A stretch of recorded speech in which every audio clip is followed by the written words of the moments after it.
Namaste and greetings. I, Aswash Mahanta, researcher at IMPRI, Impact and Policy Research Institute, Prabhav एवं नीति अनुसंधान संस्थान नई Delhi, extend my warmest welcome to all of you to IMPRI Web Policy Learning.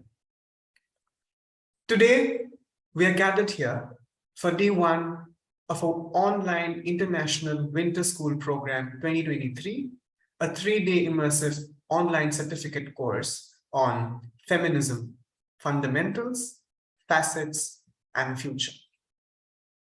This training session is organized by the IMPRI Gender Impact Studies Center, GISC, New Delhi. At the very outset, I would like to give you a brief background on the training course. The purpose of this training course is to encourage the participants to initiate a dialogue on the fundamentals and core values of feminist theory. It will strengthen feminist consciousness and solidarity and provide a basic understanding of feminist concepts along with opportunities to link with feminist campaigns. By shedding the common misconceptions of feminism, it will highlight the core values and inclusive nature of feminism itself. The structure includes sessions on understanding the intersectionalities of feminism and social justice and transformative change at personal and societal levels. By studying the emergence of the feminist movement, the revolution it brought, its essential arguments and counter-arguments, and its future discourse, the participants will gain a comprehensive understanding of the different facets of feminism and its advocacy. The feminist ideology proposes not just equality, but also equity, exploring its intersections with economics, political, social, and cultural aspects of society, which will be tackled in this course itself. The course also builds an understanding of feminism and feminist movements and link gender to other structures and systems in society within a global framework. This course will be chaired by Professor VIBHUTI Patel, visiting distinguished professor at IMPRI. Our convener is Dr. Simi Mehta, CEO and Editorial Director at IMPRI. This program has an excellent panel of experts who will be conducting this course for the next 3 days. The distinguished panel includes Dr. Leena Pujari, Professor Roxana Marinescu, Professor Manisha Desai, Dr. Wahida Nainar, Professor Vibhuti Patel, Professor Soumya Uma, Professor Linda Lane, and Professor Vijayalakshmi Nanda. I welcome you all to this enlightening deliberation and thank you for putting your time, energy, and efforts to truly understand the issues concerning the fundamentals and the various facets of feminism, thus helping us to bring together the practitioners, scholars, and participants for impactful policy research and action. Before we start today's session, I would like to announce the housekeeping rules once again. Please join the meeting on time. There will be a question and answer session after each presentation. Share your questions on the question and answers box and not on the chat box. The questions must not be posted as an anonymous attendee. Ensure that your questions are precise. Refrain from making general comments in the question to save time. Now, without further ado, I'd like to invite Professor Vibhuti Patel to start the session with her opening remarks. Looking forward to learning from our esteemed gathering. Over to you, ma'am. Yeah, thank you, Avash Mahanta, for very cogently and coherently putting forward the overarching concern of this winter school. First of all, I would like to thank Dr. Arjun Kumar, Dr. Simi Mehta, Satyam, Avash Mahanta, and IMPRI team for putting together this course and the hard work that has gone behind it. Today's resource person, Dr. Leena Pujari, Dr. Roxana Marinescu, Professor Manisha Desai, and esteemed participants, good evening to all. In this outline, in this online International Winter School Program 2023, a 3-day immersive online certificate course on feminism, fundamentals, facets, and future by IMPRI, Gender Impact Studies Center, we are making a collective endeavor to critically reflect on plural meanings of feminism. Feminist slogan, "The personal is political," has brought into public arena issues such as domestic violence against women, child abuse, women's portrayal of women in media, women's agency in decision-making, gender-based violence, and so on and so forth. Over the last 50 years, feminist activism has brought in transformative changes. Feminist pressure for legislation for women's rights in the family, community, and society at large have challenged public-private dichotomy. This course is in response to popular demand to understand nuances of feminist deliberations. And it is said that you may hate feminism or you may like feminism, but you can't ignore feminism. That is very important. And in India, feminism has a glorious legacy right from 880 before the Common Era, BCE, in the form of Therigathas in Magadhi, passed on orally by Buddhist bhikkhunis. From 12th century onwards, we also experienced feminist expressions through the verses of saint poetesses. Feminism is an ideology that challenges subordination of women and strives for empowerment of women. Any individual or collective effort that fights against oppression, exploitation, injustice, intimidation, and violence against women and strives for gender equity, gender equality, and gender justice is broadly considered as a feminist efforts. From the 19th century, various political trends have emerged globally, not only in our country, but globally. Liberal feminists, those who focus on constitutional guarantees for equal treatment of men and women. They are Marxist feminists, those who locate subordination of women in the class contradiction. Radical feminists who see patriarchy as the main culprit that controls women's sexuality, fertility, labor, and imposes tremendous human miseries in this civilization. Socialist feminists who believe in that predicament of women are determined by the complex interplay of caste, class, race, religion, ethnicity, and patriarchy. And psychoanalytical feminists who focus on individual journeys of women to arrive at the mental makeup and internalization of values that we all have. They critique Freud for its misogyny, but also acknowledge Freud's analysis of childhood experiences playing an important role in the rest of the life. Postmodern feminists contest hegemony of meta theories and dominant discourses and bring to the fore voices of the subjugated, oppressed, marginalized, and they emphasize decentering from the dominant discourse and the mainstream. Ecofeminists believe that women's role in subsistence economy is crucial for survival of humankind, and women have symbiotic relationship with Mother Nature, and male-dominated development models are violent towards Mother Earth and women. Black feminists, for them, race is a central reality. They challenge the patriarchal and male domination along with that. Womanism is a contribution of Afro-American feminists who believe that despite barbaric experiences of slavery, subjugation, horror, the Black culture and celebrations have survived due to women's resilience. And we need to promote these celebrations and cultural legacies through heritage of oral histories, legend, grandmother stories. They believe that non-white colored women must be proud of her story. And we also have like post-colonial feminism, transnational feminism, and today's 3 resource persons who are going to focus on the feminist deliberations at a conceptual and theoretical level. First one, Dr. Leena Pujari, who will speak on feminism, genesis and trajectory. Professor Roxana Marinescu will speak on aspects of contemporary feminism with focus on European trends. And Dr. Professor Manisha Desai, she'll be talking about the feminist reflexivity and decolonial intersectional feminism. So I request Dr. Leena Pujari to make her presentation.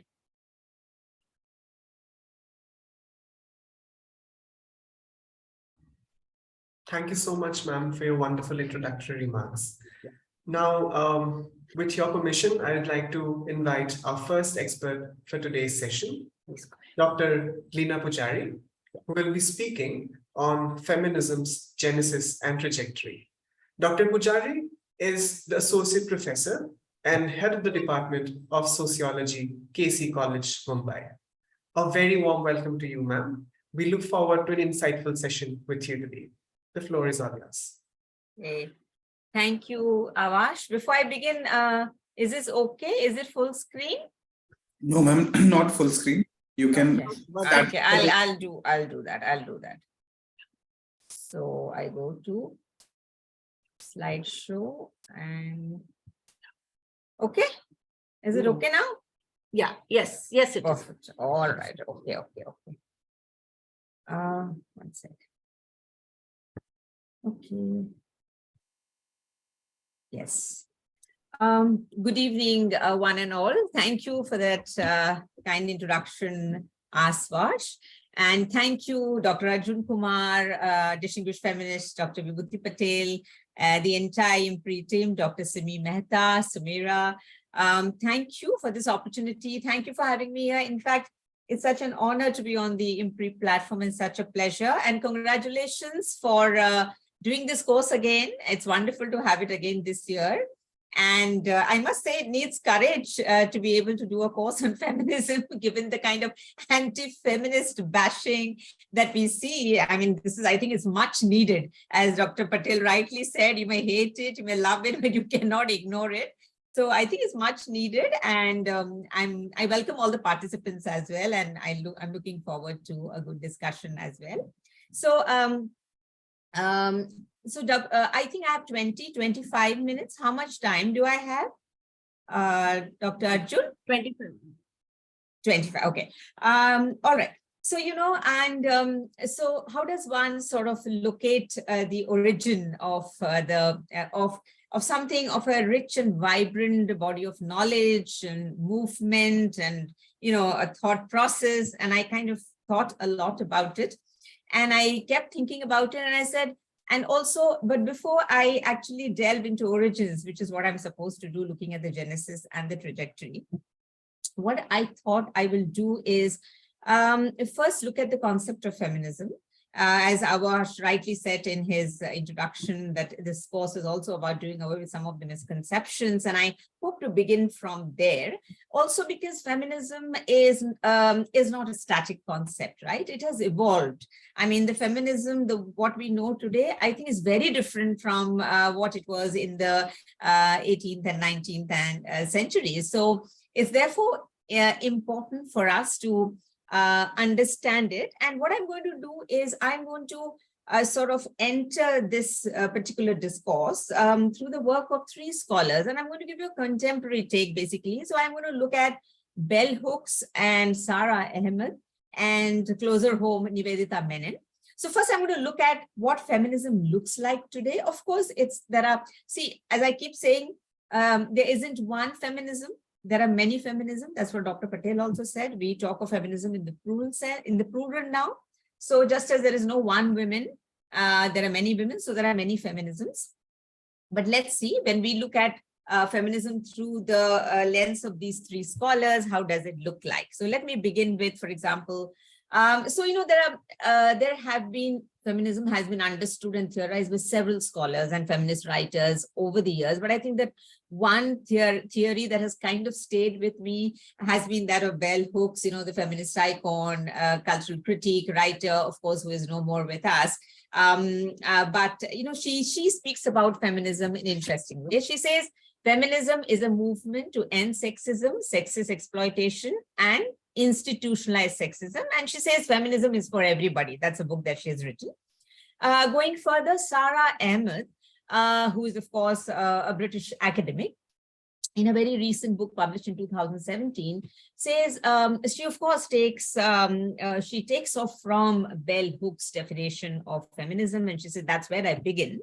And she says, feminism is a politicized understanding of one's lived realities. It is how to create relationships with others that are more equal. It's about living in a world that is very unequal and how to live in a just way. and how to find ways to support those who are not supported or less supported by social system. Just as Bell Hooks says feminism is for everybody, Sara Ahmed says feminism has to be everywhere, because sexism has not ended. So we need feminism now more than ever. Now, coming to Nivedita Menon, she says that feminism is not about women, right? It is about recognizing how we have this binary constructs that are produced by the modern discourses of gender. And she says, feminism is not about gender alone. It is very important for us to understand how our gender identity intersects with, our other identities, other social locations like caste and class and disabilities, so on and so forth. Now, if one looks at these, at the kind of understanding of feminism that comes from these three scholars, what can we possibly glean from it? So first, I'm going to take you through what feminism is not, right? So feminism is, this is what Bell Hooks says. She says feminism is not about gender equality. It is not about becoming like men. Certainly not, because men themselves are so unequal in this world. So why would we want to become like men? And that's a very privileged idea, she says.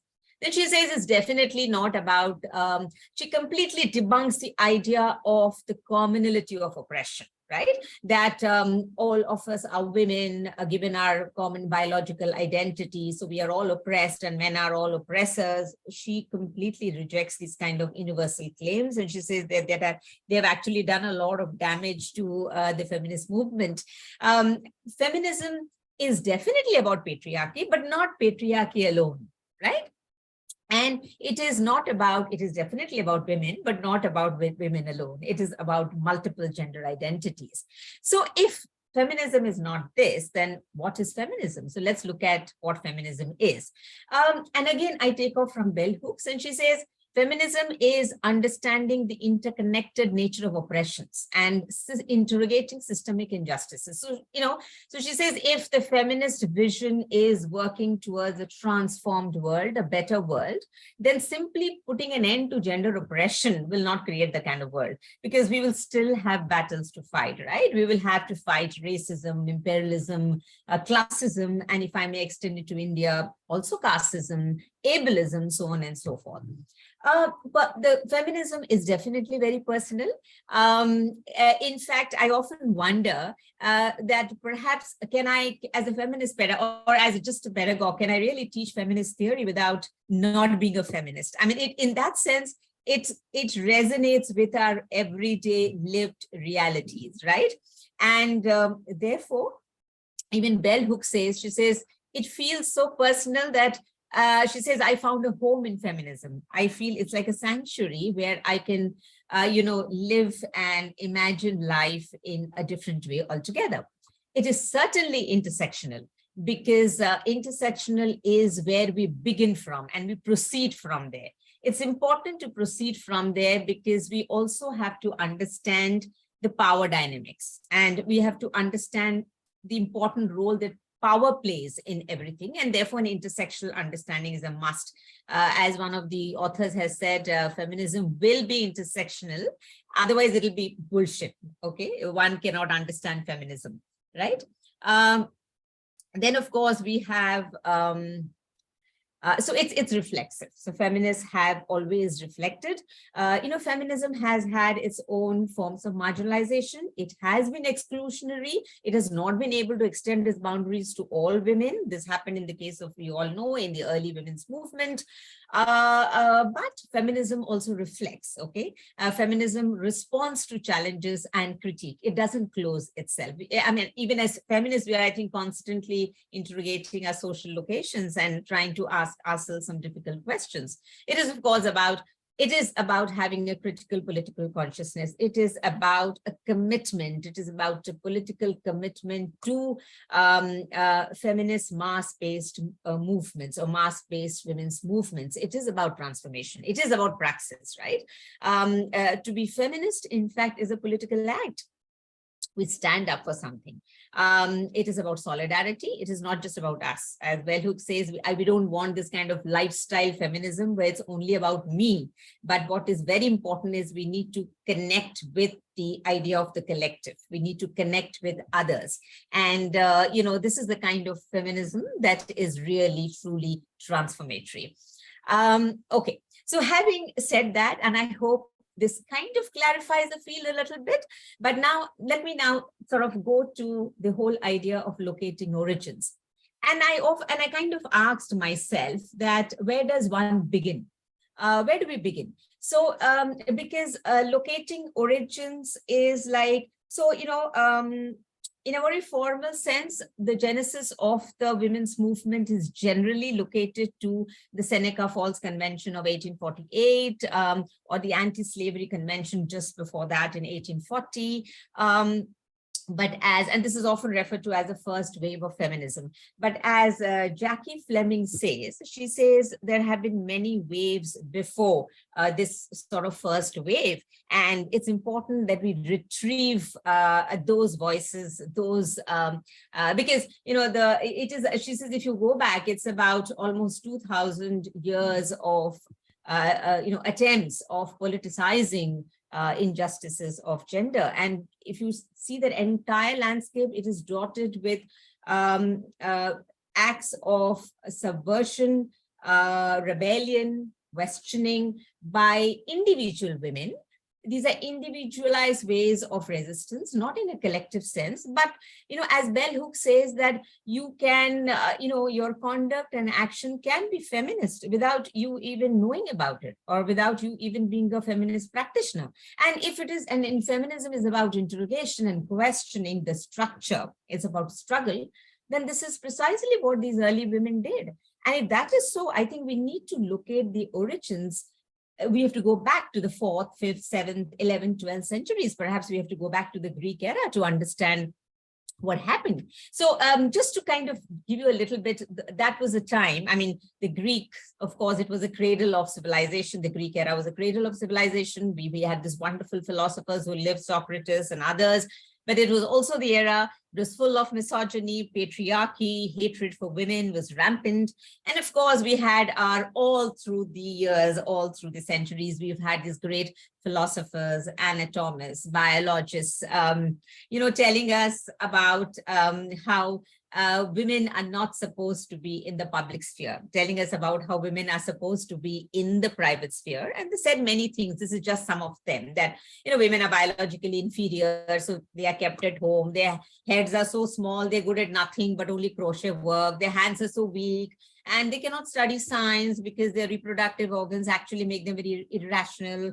They're not capable of abstract thought. They're too emotional. They can never be objective. And their only job is to please men. Rousseau said this, he said women have to be thwarted at every stage because so that their natural role of pleasing men comes more naturally to them. Then we had a great historian telling us that, and he was also a member of the first Olympic committee. He says, women cannot play sports. They are very good at clapping their hands but not throwing the ball. So we've had all kinds of statements which have emerged. So you can understand the context, okay?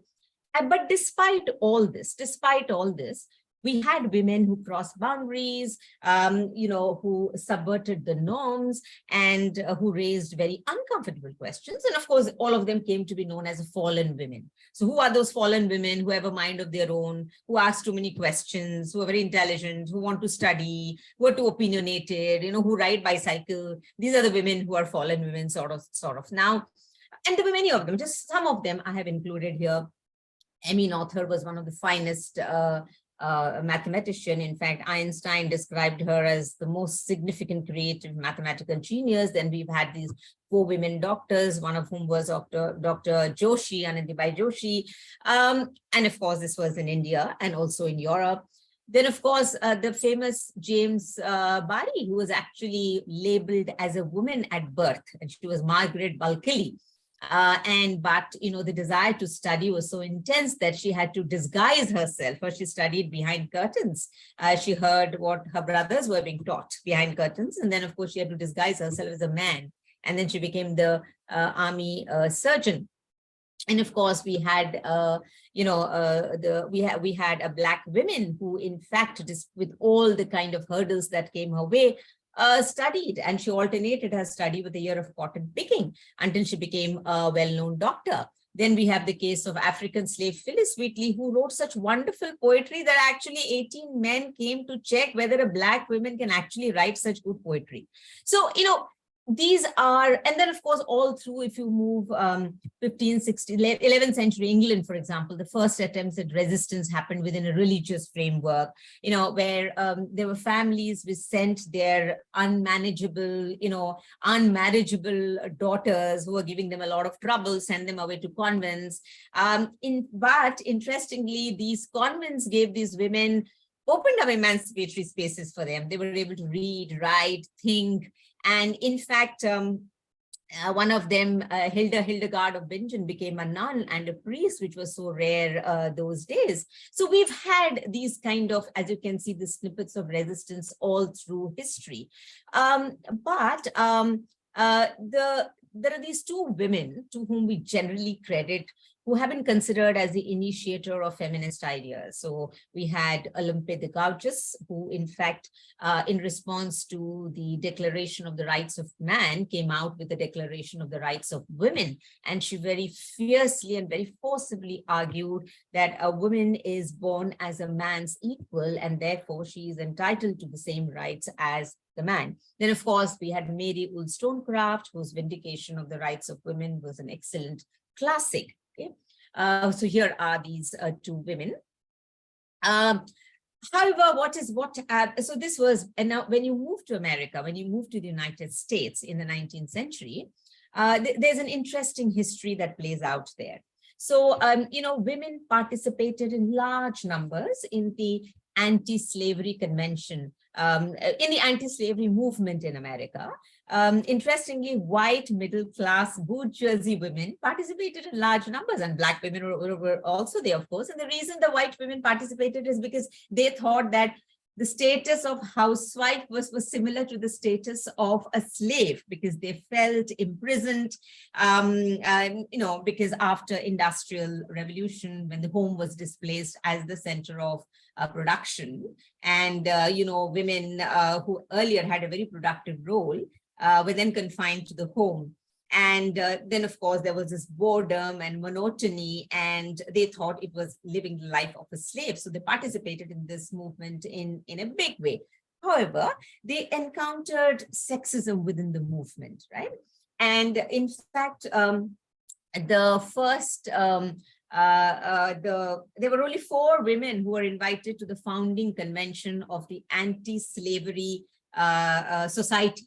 The founding convention of the Anti-Slavery Society, you had just 4 women who had invited, and they were very clearly told that you are supposed to be listeners and spectators and not full-fledged participants, right? Despite that, there were 2 women who were very prominent there, Elizabeth Stanton and Lucretia Mott.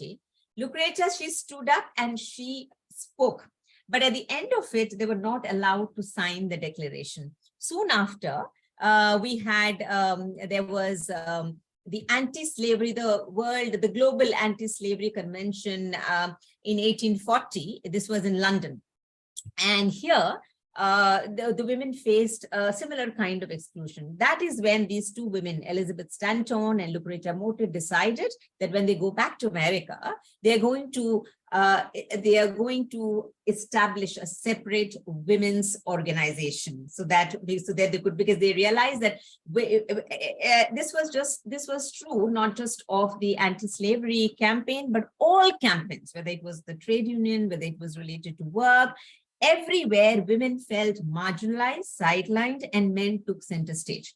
In fact, the early women's movement, you all know, has been critiqued for being, bourgeoisie feminism, for being the feminism of the ruling class, because they only spoke about women. They spoke about white middle-class women, and they excluded men. In fact, Bell Hooks says one of the reasons that feminism became so unpopular was because what the early women's movement did, they completely excluded women. So then feminism often came to be associated with being, man-hater, family destroyer, anti-men, so on and so forth. But there was a context and there was a reason why women did what they did, okay? Because it came out of a certain kind of marginalization that they faced within every movement, right? So then they thought it's best to go alone because if men are around, we can't seem to be doing anything. And that's how you had the Seneca Falls Convention in 1848. And this was, of course, now within, and of course, a large number of women and some men participated in the Seneca Falls Convention in 1848.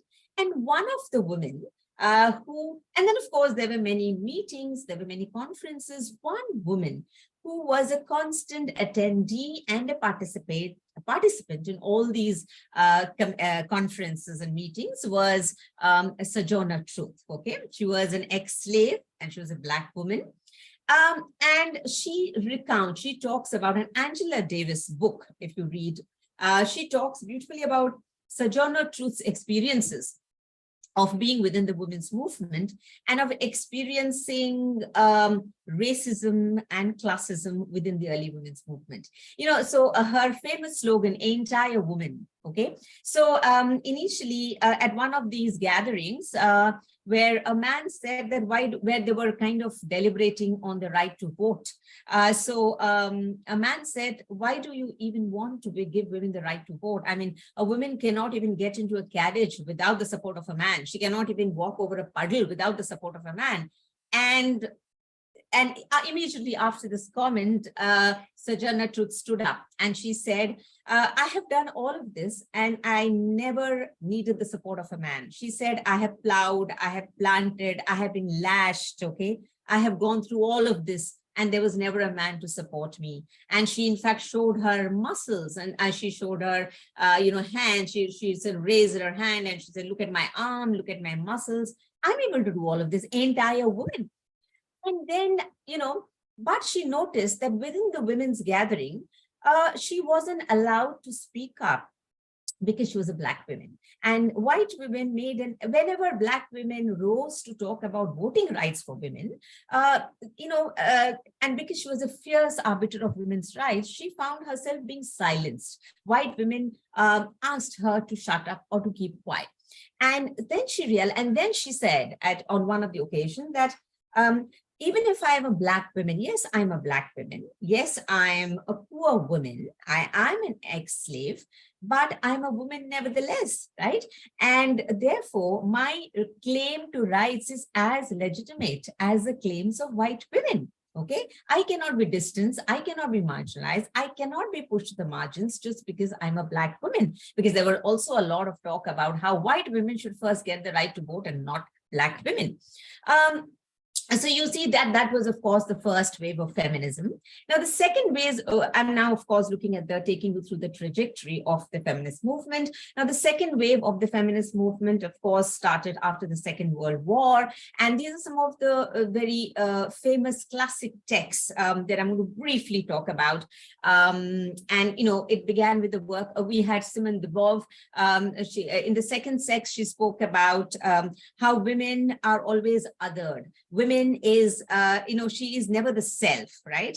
She is always considered as, as being on the margins, okay? She's never at the center, she's always on the margin. And that's how she gets defined. That's how she becomes a second sex. Kate Millett, wonderful work, Sexual Politics, 1970, where, the famous slogan, personal is political, where she spoke about how feminism is about personal is political. You need to understand that even your personal, within the personal domain, there is a power dynamics. There is power relationship even between a man and a woman. And of course, those were the days when feminism was, of course, considered as very, very, threatening and intimidating. In fact, Barbara Smith very beautifully speaks about, and she says, why is it that feminism is perceived as so threatening? That's because I think it raises some very critical questions about how we live our life, how we treat one another. And it asks questions about the most intimate of all relationships, that between a man and a woman. Then, of course, we had Shula Smith's Firestone, The Dialectics of Sex, where she spoke about, just as Marx spoke about class war, she spoke about the war, or the kind of, not a war, but she spoke about the contradiction and the conflict between the two sexes. And she says, just as Marx spoke about class revolution, she spoke about a feminist revolution, right? And then, of course, we had German Greer's Female Eunuch, another wonderful classic study. Now, the second wave feminism, also the first wave feminism in many ways, were of course described in numerous ways. They were described as bourgeoisie feminism, hegemonic feminism, feminism of the ruling classes, primarily because they were not able to take all women with them. They did not extend their boundaries to include all women. So the disabled women, the lesbian women, the Black women, the poor working class white women, all of them were left behind. I will just conclude with this. I hope I'm well within time.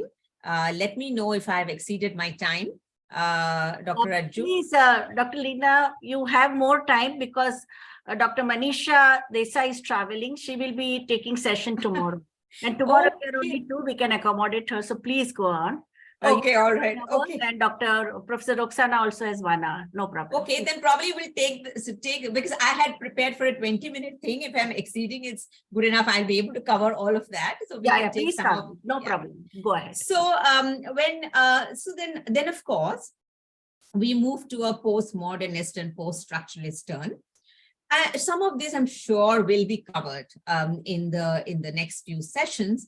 So basically, in fact, the postmodernist and post-structuralist was actually represented a turn, a shift, it was a shift from discussing about social, economic, and political marginalization of women, okay, and other genders, but mostly of women.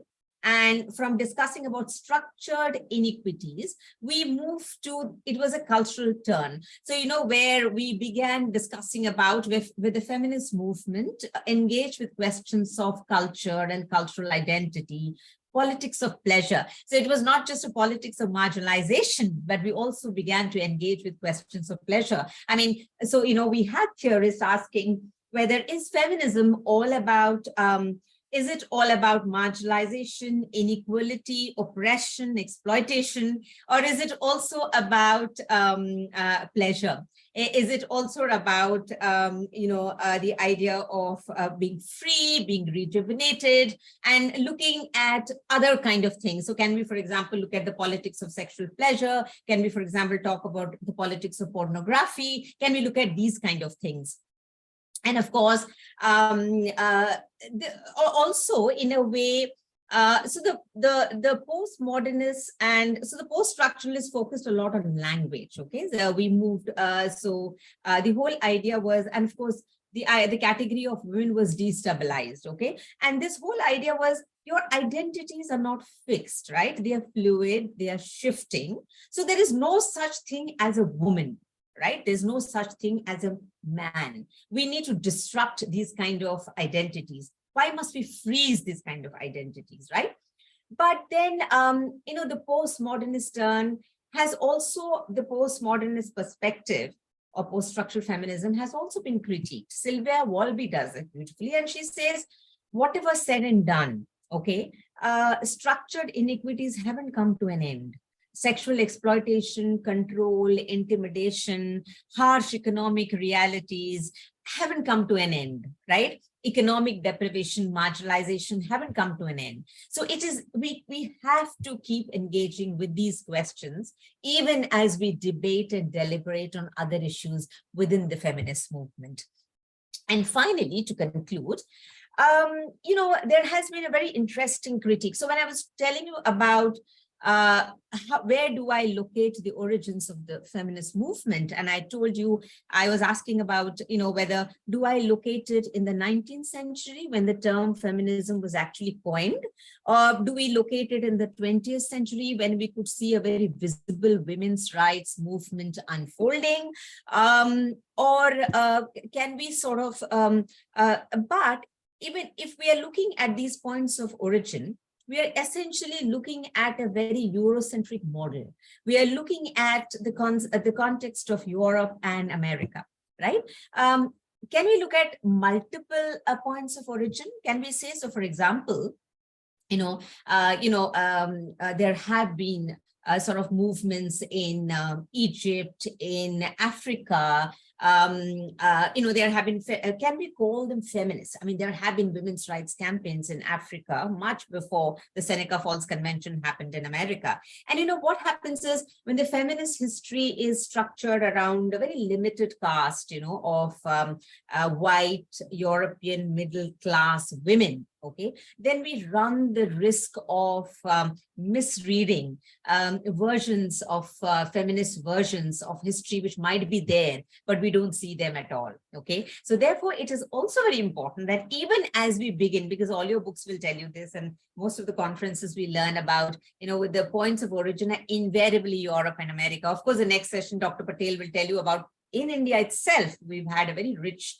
and vibrant movement, and even which predates the colonial era, and whether we can actually call them feminist acts of subversion. I'm sure she will wonderfully tell you all that. So, we need to ask these questions about, do we necessarily, I think we need to also decolonize our understanding of feminism and feminist movement, so on and so forth. I think I will stop here, and I'll be happy to take questions. Thank you. Thank you, ma'am, for such an enriching session and taking out your precious time. We are indeed very grateful to have you amongst us. I would like to invite our chair, Professor Patel, to give her remarks on Dr. Pujari's discussions and presentation. Ma'am? I think I'm extremely energized after presentation of Dr. Leena Pujari. Her lucid style of explaining what is and what is not feminism, and also the way she has encapsulated 2000 years of her story of feminism, giving examples of various cultures, right from Greek civilization and the history of whole Renaissance and civil rights movement and the anti-slavery movement and the sexism which was there in all these movements, and why, under what circumstances women had to form independent organizations. Okay, in America, they did it in the early part of 20th century. Same thing we did in after the 1970s in so many Asian countries. We had to challenge sexism by creating our own space. And I think that's very other important takeaway of this thing, that decolonization of feminist discourse, because sisterhood is powerful was the slogan in the 70s given by National Organization of Women. And there was a lot of questioning by the post-colonial feminists and also by the practitioners in African National Congress, who says that when you enjoy the benefits of white patriarchy, how can you talk about universal sisterhood? Because so when it comes to color of our skin, we are with our brothers, we are with a man, but whenever they are patriarchal and they use violence and they behave in a patriarchal way, we will oppose that. So I think that has come out very well.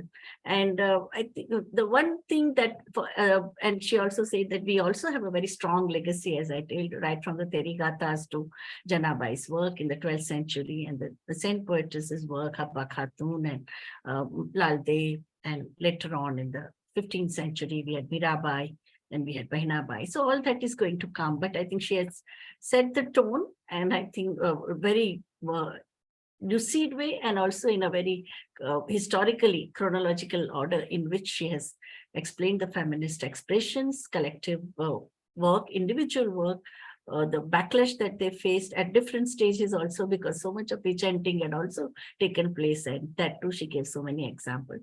I found it extremely refreshing. Yeah, thank you. Thank you, ma'am. Thank you. Thank you, ma'am, for your remarks. Now the floor is open for questions. We do have some questions. So should I read out the questions at this point? Yeah. Yes, please, because I cannot see the questions. Yeah, I can see now. Anita Ravishankar and Sanjana Sharma Marwa. Okay, should I respond to Anita, or you want to read out Awash for this? No, I can read it out. So yeah, read. So, Anita Ravishankar, they're asking, why is it that every time we talk of feminism, we only talk of American feminism? What about the 19th century reform movements that took place in India? Where does India's feminist trajectory stand in your discourse?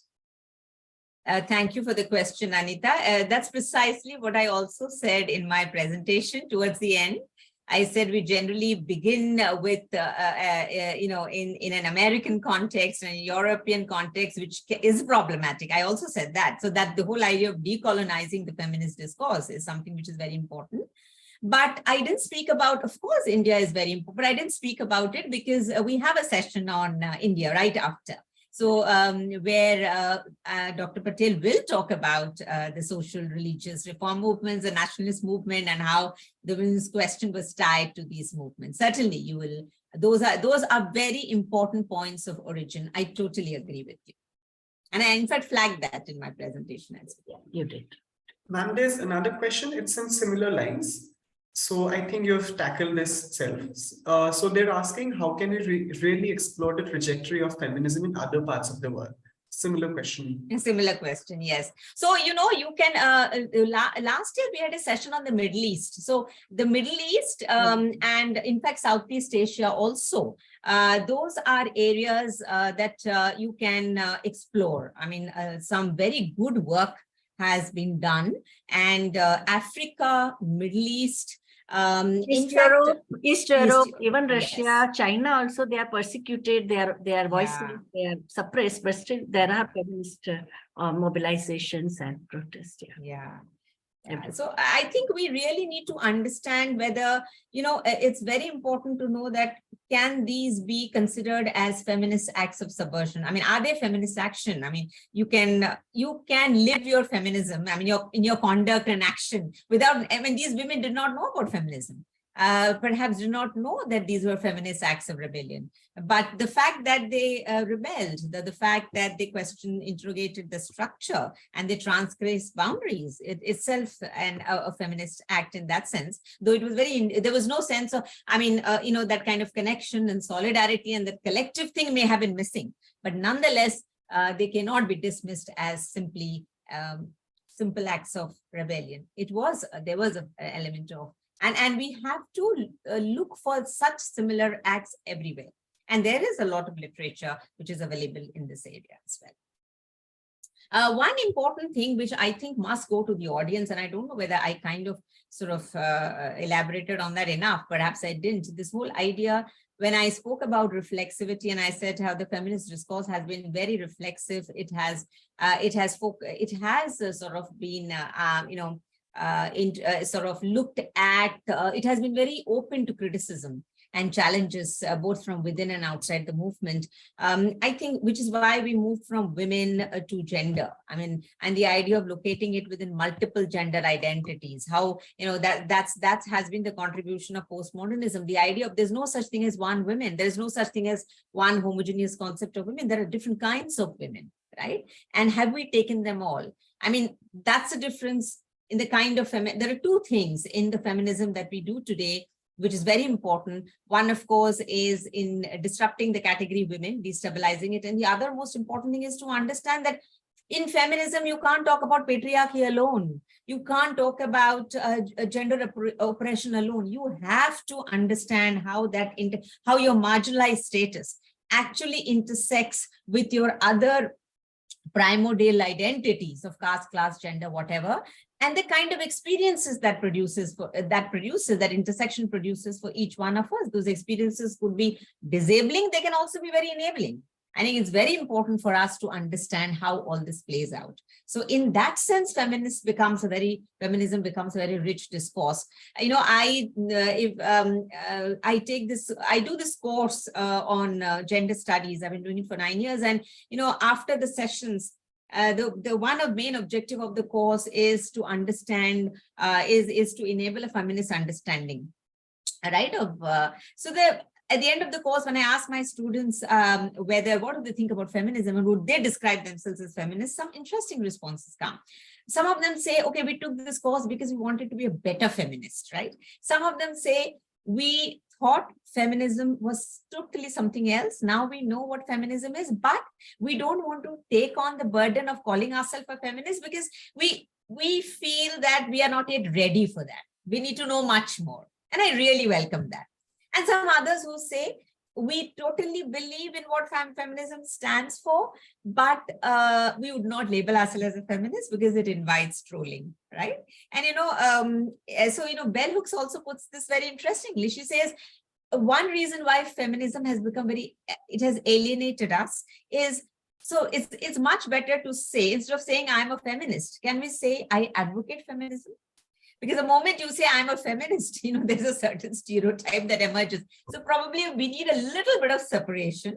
And I advocate feminism then is perceived as safer and, okay, we can have a dialogue. But what about so many men now, they are saying they are feminists, no? Yeah, that's actually very interesting. So, it's about, do we privilege our experiences? I mean, men can be our allies, they can be our collaborators, but whether men can be feminists, but there is an interesting, very interesting literature available in this area, which actually talks about whether men can be really feminist. Possibly, but that is something that we really have to deliberate upon. You have many more questions, 4 more questions. Okay.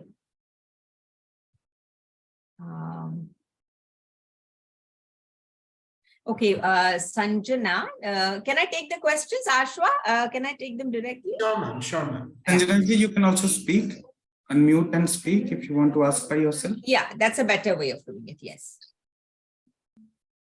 Sanjana ji, you can unmute. Now I've been able to unmute. Yeah, Yes, we can hear you. Yes, thank you for allowing me to ask this question. So just like Leena ma'am said, I also teach a course on gender. And what I want to understand is, how is it that we really get people to understand, like ma'am highlighted in her presentation, that what feminism is not and what feminism is? Because, there is this, like we've been discussing in the last 2 minutes, that the moment you say you're a feminist, there are like these antennas that go up, because there is a lot of other things which are attached to the idea of being a feminist.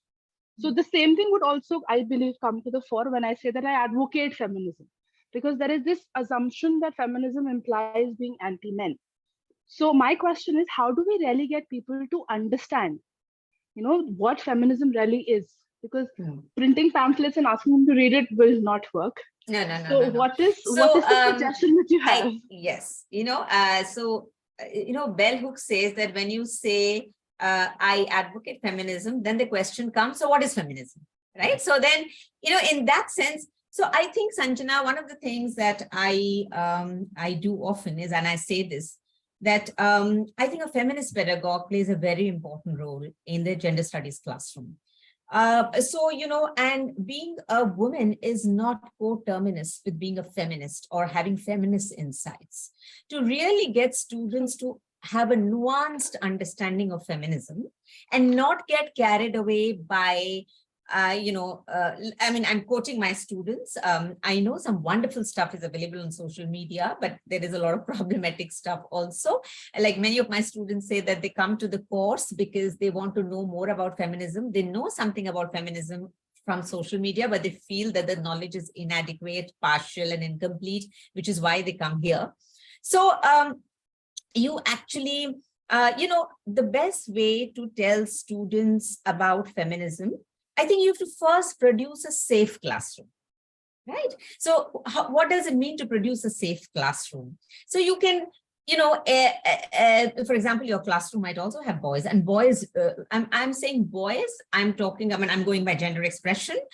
So maybe you will have cis boys, you will have cis men and cis women, and also a number of, and others as well, trans women, trans men, genderqueer, so on and so forth, like I have in my classroom. So the first thing is to produce a safe classroom, right? Because the word feminism actually can be a little threatening, can put people off. I have known many pedagogues who have said that when we teach feminism, when we teach gender studies, we don't use the word, especially when we teach gender studies, we don't use the word feminist, so we play it down. And I'm like, if you play that down, then how do we teach? I often ask myself this question, as a pedagogue in a gender studies classroom, How do I teach the subject if I don't say that I'm a feminist, if I'm not a feminist myself? Because there is this kind of, and as a pedagogue, you're also under scrutiny, because what you talk in the class, right? The students will also see whether my conduct and my action reflects that or not, right? So one thing that I use in my classroom are what I would say feminist pedagogical practice. So the first thing, create a safe classroom environment, right? Tell them there's nothing to feel threatened. We will try and understand it over a period of time. It's suddenly that understanding will not come. It really needs a very intense kind of engagement. Second, adopt feminist pedagogical practices. So make your classrooms, equal classrooms, have a collaborative and dialogic pedagogy in place, where the knowledge should not flow from like the teacher to the students, but you say we are the collaborators. Let's together produce knowledge in the classroom. Share. Why don't you all share from your lived experiences, right? From the lived experiences, we will construct a theory, right? So these are some of the ways in which you can actually make the feminist classroom not just safe, but also an emancipatory and liberatory space where you don't judge people for whatever their comments, for whatever they may make misogynist statements, they may make patriarchal statements. Fine, doesn't matter. You need to hear them out and then engage in a process of kind of disrupting those ideas bit by bit, layer by layer. I hope that helps. Thank you, Leena ma'am. 7 questions. We have many questions. Okay. Yeah. So we can take quite a few questions together. Yeah, I think I'll do that. Should I do or I think let Avash do it. He's an intern, he's learning. It'll be a nice way for him to also do it. I will not get into it. Thank you so much. I think Sunanda ji has a question. Ma'am, you can also, I think, unmute yourself and ask the question.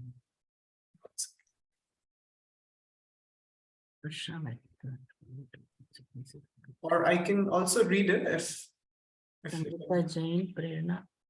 I can't see her question. Sunanda, you said, no? I can't There's a see Q&A box. In that there are no. Yeah, I'm in the Q&A box. I have Sanjana. Varsha Mehta. Varsha Mehta, Anita. I can see. Varsha's I can see. Yeah. Is it possible to... Okay. Should I answer Varsha's question? Yeah. Sure, ma'am, please. Go ahead. Yeah. Avash, please read it out. Ma'am, they're asking, is it possible to talk about feminism and not get into the consequences of capitalism? I don't think so. I would not do it because feminism acquires a different tone and tenor in neoliberal times. I think capitalism comes in a big way. So if we are talking about systemic injustices, structural inequalities, I think a large part of that is produced by capitalism, no? So we need to talk about capitalism. We have to talk about capitalism. Okay? Yeah. Yes, ma'am, there's another question. It's on by Asthaji. They're asking, when did men become active part of the feminist movement? When did men become active part of the so you can, I can talk about one man, Frederick Douglass. He suddenly comes to my mind. He was he was a big women's rights advocate in America. I don't know whether he was the first one to come, but there's an interesting story, so I thought I'll just narrate it. In fact, he was known as the women's rights man. So, he would always come to this anti-slavery convention and always be part of the women's rights. Immediately after the Seneca Falls Convention, he would be part of these gatherings and he would always stand and, advocate for women's rights. So men would find it very irritating. And then he earned the tag of being a women's rights man and people made fun of him. He said he was a black man. He said, it doesn't matter. It really doesn't matter. You may criticize me, you may make fun of me. I really don't care because I will stand for the rights of women. But somewhere down the line, one could also see strains of patriarchy even in his statements later. So when have men come into the women's rights feminist movement? See, as I said, men can be our allies, can be our collaborators. And it is the reason why it's difficult to say, though men can be feminists, I'm not denying it, but the thing is, a large part of feminism is also about and the fact that it comes from our own lived experiences, no? And a man does not experience the world as a woman does. So the whole idea is, can a man understand what a woman goes through, right? So in that sense, I think it can be a little problematic. But I always say I learned my first lessons in feminism actually from a man. Because it was his conduct and it was what I saw. It was a teacher of mine when I was a postgraduate student, and that's where I actually learned feminism. Some part of it, of course, has come from my own lived realities. That's how we learn. So, feminism comes a lot from our own lived realities. It's a political consciousness. It's when you politicize those realities, you actually get an understanding of feminism. So the question is, if a man has not gone through that, how does one? But of course, I mean, for example, trans men will have a different way of looking at it. Trans men are feminists, right? We've had non-binary identities, they say we are feminists. So I've had a large number of my students who are non-binary, right? Their gender expression is that of a man, but they say that they're non-binary and they're all feminists. Yeah, how did I forget about my own students? I mean, who have done wonderful work in the gender issue cell that we have in our college.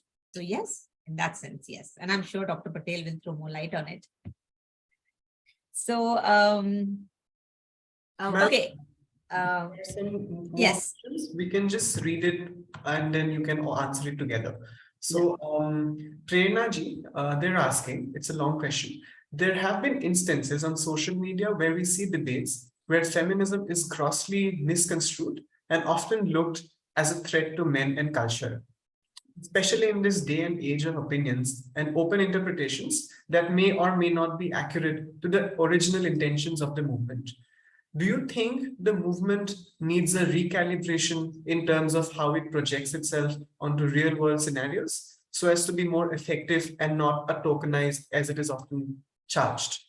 There's one question, and there's another on can I answer this? Because by the time you read out the next one, I might have forgotten what this question was about. So just to quickly answer this question, see, yes, there is, what we see on social media can be very, very problematic. I think the feminist movement is already recalibrating. It is doing it all the time. And this whole idea of reflexivity, which I spoke about, actually explains that.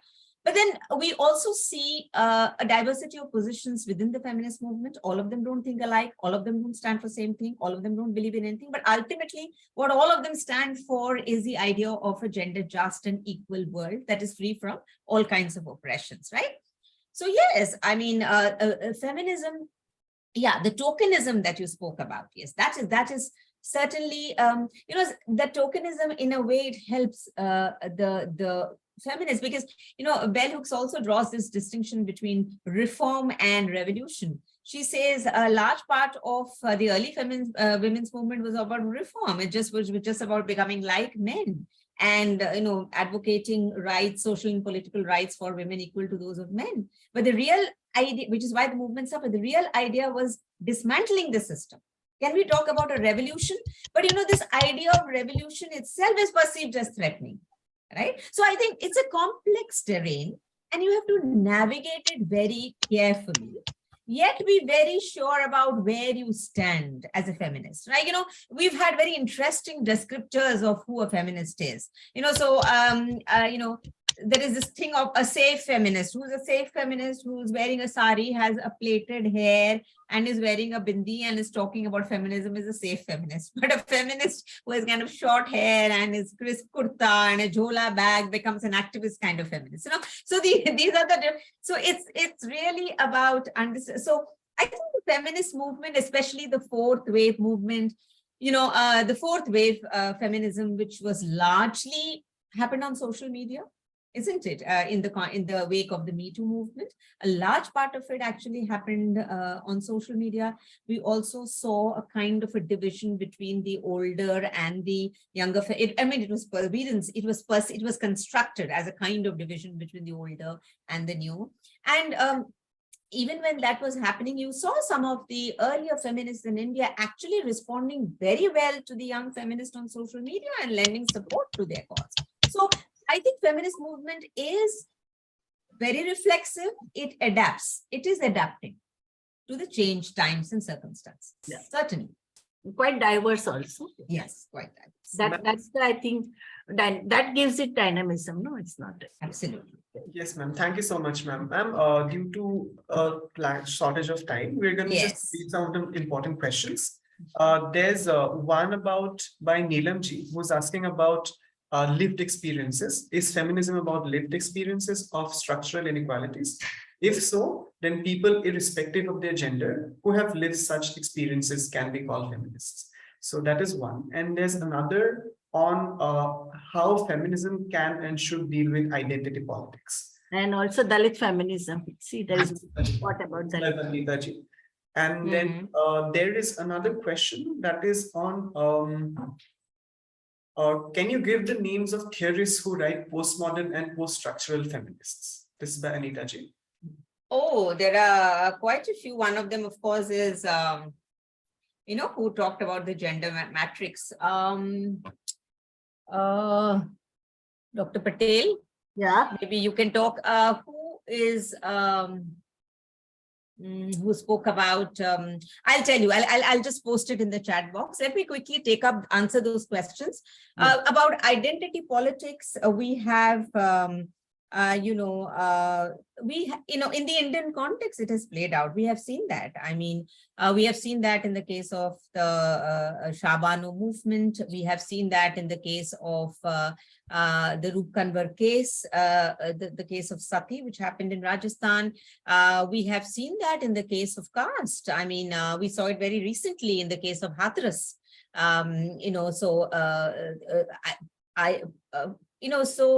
Here it's instead of, I look at it in a slightly different way. For me, so when the Hathras incident happened and people said what happened was extremely wrong, but why are you talking about caste here, right? How does caste matter here? So for example, yes, there was a sexual assault, she was violated. That in itself was horrific and we need to talk about it, but why are you bringing in caste? But the whole idea is that caste, I think her caste identity played a very important role. So, I mean, she was not just a woman, she was also a Dalit woman. And she was also targeted, not just because she was a woman, but she was also targeted because of her caste, right? So I think the feminist movement in India and also outside has responded in very interesting way to the question of identity politics, whether it is caste or religion or whatever. So I hope that answers your question. The other one, apart from the text, what was the other one? You can, Anita, you can download Nivedita Menon Seeing Like a Feminist. I think is available on LibGen. And even Rani Parker's on gender analysis metrics, no, where she talks about. No, how could I just forget her name? I do her all the time it's on the tip of my tongue. Yeah. And also there is a question about Dalit feminism also. Okay, what is Judith Butler? Yes, absolutely. Judith Butler is someone you must read. She is the one, yes. So what is the question on Dalit feminism? That you haven't mentioned. I haven't mentioned. That's what she has said. I didn't mention anything about India because I thought because the next session is on India, it will anyway come up. So I thought just to save time, I will not respond to that because I'm sure Dr. Patel will take that up. Yeah, tomorrow it will come. Yes. So now I think it's time for. Yes, it's time for your session. No, ma'am. Yes. No, for Dr. Roxana's session, not mine. Mine is tomorrow. Oh, yours is tomorrow. I thought it's after mine. All right. Okay. Today is on concepts. Yeah. Thank you. Thank you so much. Yeah. Thank you so much, ma'am, for such an enriching session. I'm sure we all had a very enlightening session with you, and we're extremely happy to have you with us. I would now like to move on to our next speaker for this session. The next speaker is Professor Roxana Marinescu, who will be covering the topic Aspects of Contemporary Feminism with a focus on European trends. Professor Marinescu is a professor of the Faculty of International Business and Economics, Department of Modern Languages and Business Communication at the Bucharest University of Economic Studies, Romania. A very warm welcome to you, Professor. Over to you. Thank you so much for joining us. Thank you very much. So did I understand correctly that I have slightly more than 20 minutes? Yes, ma'am, half an hour. Yes. Okay, because I prepared for 20 minutes, so don't worry too much. It's just that I won't be rushing through my presentation then. Yeah. Okay, fine. All right, well, first of all, please allow me to thank the organizers of this 3-day online course for their generous invitation. First of all, Director Kumar, Dr. Simi Mehta, the whole IMPRI team, as well as the chair, my friend, Professor VIBHUTI PATEL. It is indeed a great honor to be among such prestigious experts and feminists and to deliver this course together with them. I surely hope it will be useful in your studies, as I saw quite a lot of the participants are students, as well as in your careers, as some are gender experts and teachers and instructors themselves. So many thanks to the participants who are present. I'll be talking about aspects of contemporary feminism, and of course it's very difficult, in 20 minutes to cover a lot of ground. So therefore I will be only scratching the surface, and I will focus on Western feminism and more than that on some European trends, as of course there will be sessions on other parts of the globe in the next days. I am throwing back to you the same question, what is feminism? And I'm quite happy that we had this debate, let's say, or this discussion in the questions and answers session after the first presentation, because indeed this is a very complicated and challenging question to answer. Most of the people say they agree to say that the approach, it is the approach which addresses different issues of gender equality and equity, which is very important, in an intersectional manner. And of course, we heard about intersectionality. There will be more about intersectionality in another session. So I won't stop too much, but basically intersectionality, as you know from Kimberly Crenshaw and others, is the way in which you don't look simply at gender. You need to look at gender in connection to other markers of identity and ways of in which women especially are discriminated against, such as class, social group, ability or disability, race, sexuality, sexual orientation, and so on. But as Professor Leena Pujari mentioned, it's also the advocacy for women's rights. And when we advocate for women's rights, there are three aspects which need to be taken into consideration: access to resources, so equal and equitable access to resources, the same life opportunities distributed among genders, as well as fair representation, of course, political, economic, social representation. So that feminism involves both the theory and social activism. And in order to illustrate those, I have on the left-hand side the latest call for papers of the academic journal Science, which since 1975 has been questioning feminism and discussing different issues of feminism. And you can actually access it. So the name is Science, and the deadline is in April 2023. And you will see some of the topics which they put forward that have to do with, again, the very definition of feminism. On the right-hand side, I have an illustration from rally, a demonstration in Poland, which is in Eastern Europe, where women fought for, and in fact, they're still fighting, but in this particular one, the demonstration was for reproductive rights. Or more simply put, in the words of Rebecca West, as you probably know, an English journalist and literary person, I am called a feminist whenever I express sentiments that differentiate me from a doormat. Okay, now Moving on to some contemporary current trends, some contemporary feminists, the most important one, I think, is the plurality of voices. You probably remember, and actually it was explained very clearly in the previous presentation, how feminists, especially of the second wave, were critiqued and criticized for fighting for the rights mostly of white, middle-class Western women. So nowadays we have a plurality of voices, including women who are not white and middle-class and Western, obviously.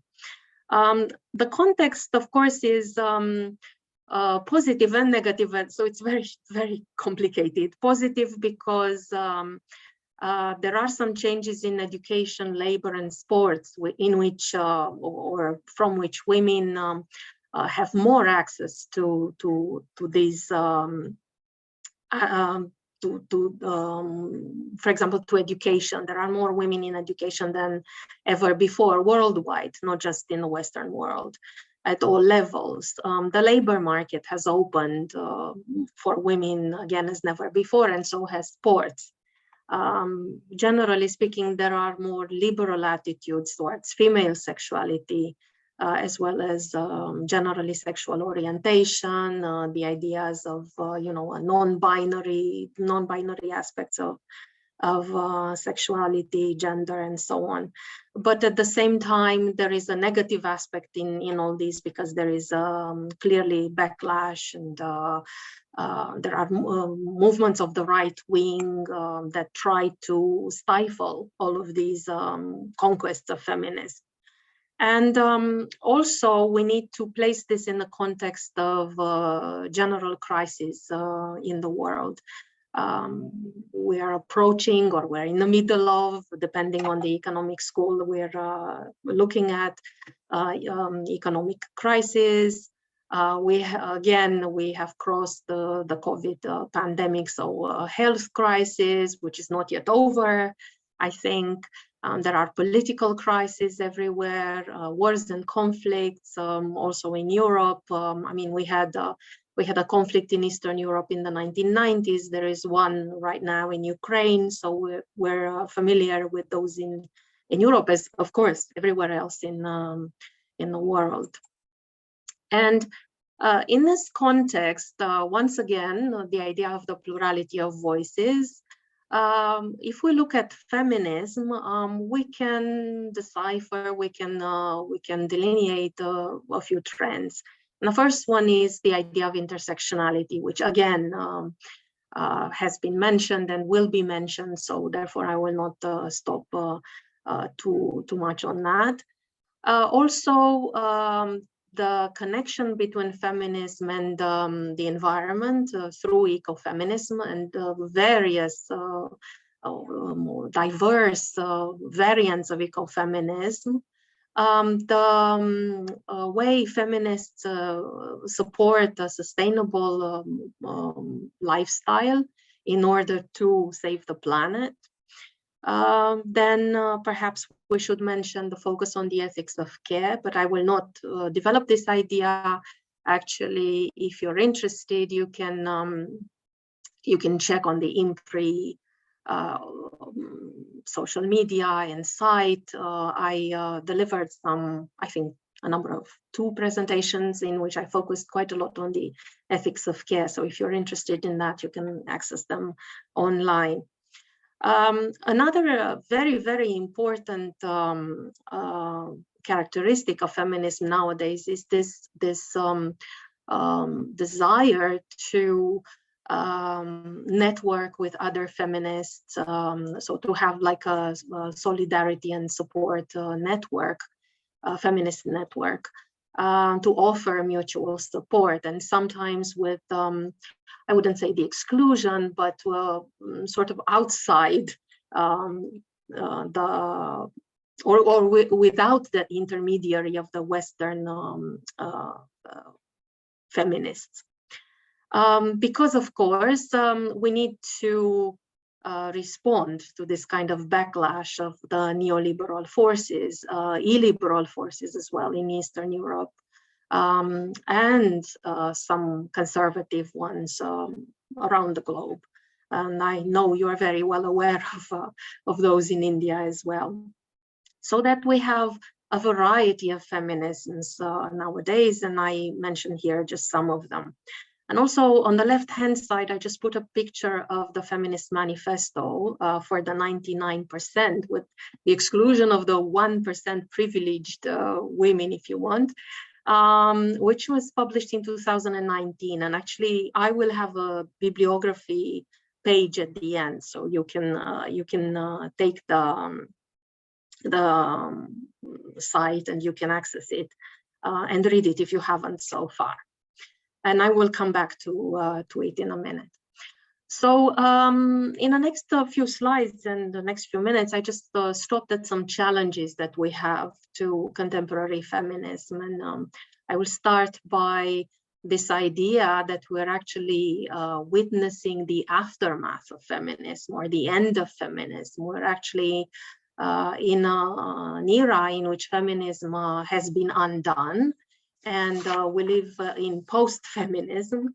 And this idea has come across perhaps the first time in Angela McRobbie's book, which she published in 2009 with this very title, The Aftermath of Feminism, Gender, Culture, and the Social Change, in which she shows how the new generation of women, of course men, but mostly young women who were born within feminism, use aspects of popular culture to return to a period which is previous to the latest achievements in feminism and which appeals to them, such as the preoccupation with the beautification of bodies, or preoccupation with securing a man in a world which they regard as binary, heteronormative, and so on. So I don't know if you are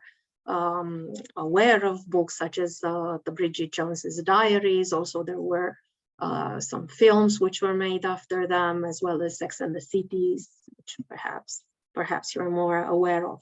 So Angela McRobbie says that feminism has been instrumentalized, and I quote, "It is brought forth and claimed by Western governments as a signal to the rest of the world that this is a key part of what freedom now means. Freedom is revitalized and brought up to date with this faux feminism."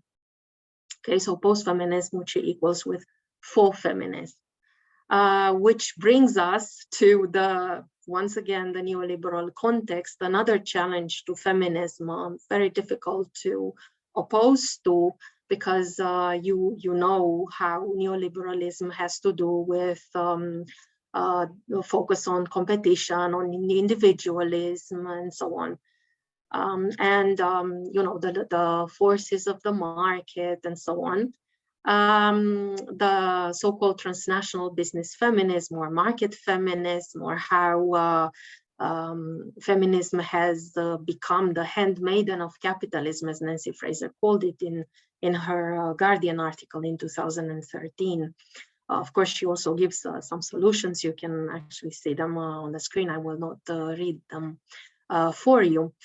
And under neoliberalism, we can see how feminism has been transformed into some more acceptable versions. We now talk about equality feminism, or gay normality, or pink washing, or whitewashing, if we look at the racism, but pink washing, and so on. So aspects of feminism which are more palatable to the neoliberal context, more acceptable to them, and which are sort of in inverted commas, of course, sold back to us as feminists, as feminism has become part of a mainstreaming process. And of course, I'm not, of course, we want feminists to be part of the mainstreaming process, but of course, there are dangers there that we need to be aware of.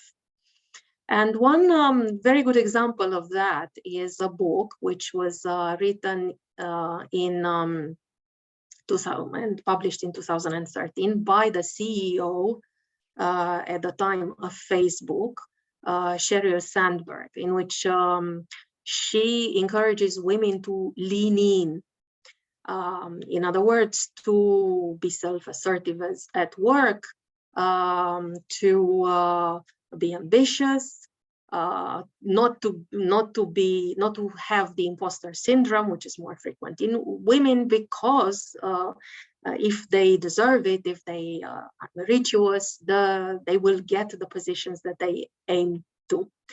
And of course, you can immediately see what I'm going to say, that there has been quite a lot of criticisms and critiques to this position.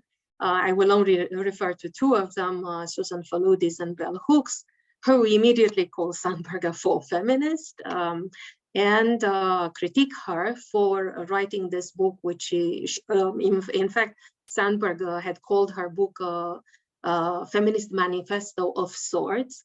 So of course, they say this is no feminist manifesto. It is in fact a corporate-backed campaign. It is part of the capitalist world and the capitalist logic. And I know that there was a question before, can we separate feminism from capitalism, which is interesting. Sandberg was accused of ignoring the systemic discrimination against women and for not looking at intersectional aspects, especially race, but not only. In other words, she spoke mainly about her category, her bubble, her category of women who are white, upper middle class, privileged women. She talks quite a lot about choosing the right husband who can support you in your career and so on. So she looks at feminism in a very, very reduced kind of way, which is typical for neoliberalism. So this is a challenge, a danger that we need to be aware of. In fact, since 2011, well, I just want to mention Sylvia Walby, but of course there have been others who warned us against the problems, the challenges to feminism, which come along with mainstreaming, with feminism getting into the mainstream, in between or at the intersection with allies, but also competing forces, in this kind of intensified neoliberal context. And I added to them the challenges of populism, nationalism, the backlash, which I mentioned earlier. Another interesting challenge, which we discover now in the European Union, the challenge of the femocrats, as the feminist bureaucrats have been called.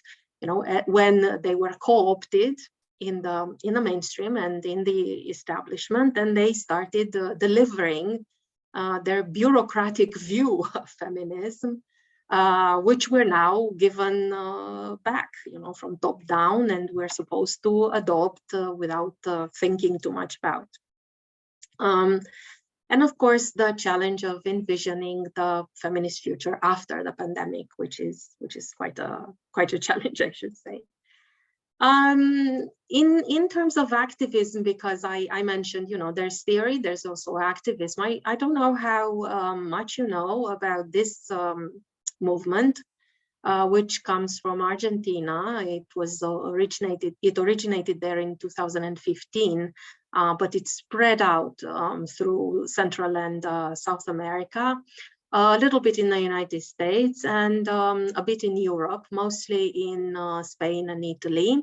It's Ni Una Menos. The movement is entitled like that, which promotes solidarity among women in general and feminists against male violence, so against the patriarchy, which in itself is violent, with its most violent form, feminicide, so the killing of women.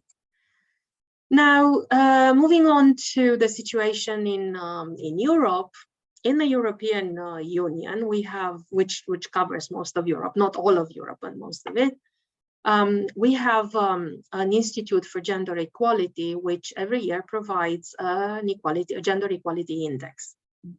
And this is the current one. It was issued in 2022 with data from 2020. It's a little bit up if you look here in terms of average from the previous one.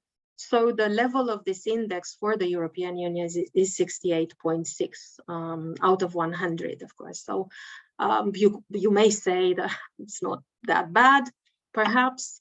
If we look at all the elements that that help forming this index, we will, however, see that, of course, there is an important one, health, which is the highest, but an equally important one, power, which is the lowest. And the other important thing to look at is that this is a map of the European Union. You can see the average here with a change since 2010, since we've had this index. But you can see that the countries above the average are mostly countries from Northern Europe and Western Europe, what is called on our continent the old Europe. And and below the average, you see countries in Southern Europe and mostly in post-communist countries, that is, countries from Central and Eastern Europe who used to be in the Soviet bloc before 1990. Of course, the last one was is not a post-communist country. That's Greece, the country which has the lowest index, and my country, Romania, is right above that, with all the other post-communist countries a little bit above. Now, in this movement towards, hopefully gender equality and equity in the European Union, we have a double movement, the top-down one coming from Brussels, which is good, which is important, I think, but at the same time, we need to be careful about it. It's the top-down movement coming from the European Union institutions, mostly the Commission. They have strategies and they try to impose quotas to the member states, unsuccessfully so far, or they try to, for example, link research and innovation to the existence of a gender equality plan. So they try to promote this somehow. And also a bottom-up movement coming from the local, also international NGOs with subsidiaries in Europe, with the idea of getting a transnational support network. So this is the kind of work that is done at the moment on our continent. Here you have some examples of European policies, so against the top-down movement, but you have them on the screen, so I won't talk too much about them. I tried to get them on, try to systematize them somehow on 4 aspects, and I will stop a little bit at leadership and representation, as this is somehow important. Here is a picture of the European Commission with the head of the European Commission here. And you can see almost parity. This is what they aimed to do, to have parity in this exercise. They didn't manage, it's almost parity. However, they managed to have some women as the president of the European Commission, this woman here, the president of the Central European Bank here, and the president of the European Parliament, the one on the right, as well as the president of the European Court for Human Rights. Of course, you can see how all of these women are one of a kind. They're, again, white, upper middle class, Western women. Also, talking about representation, we have this representation for the European Parliament with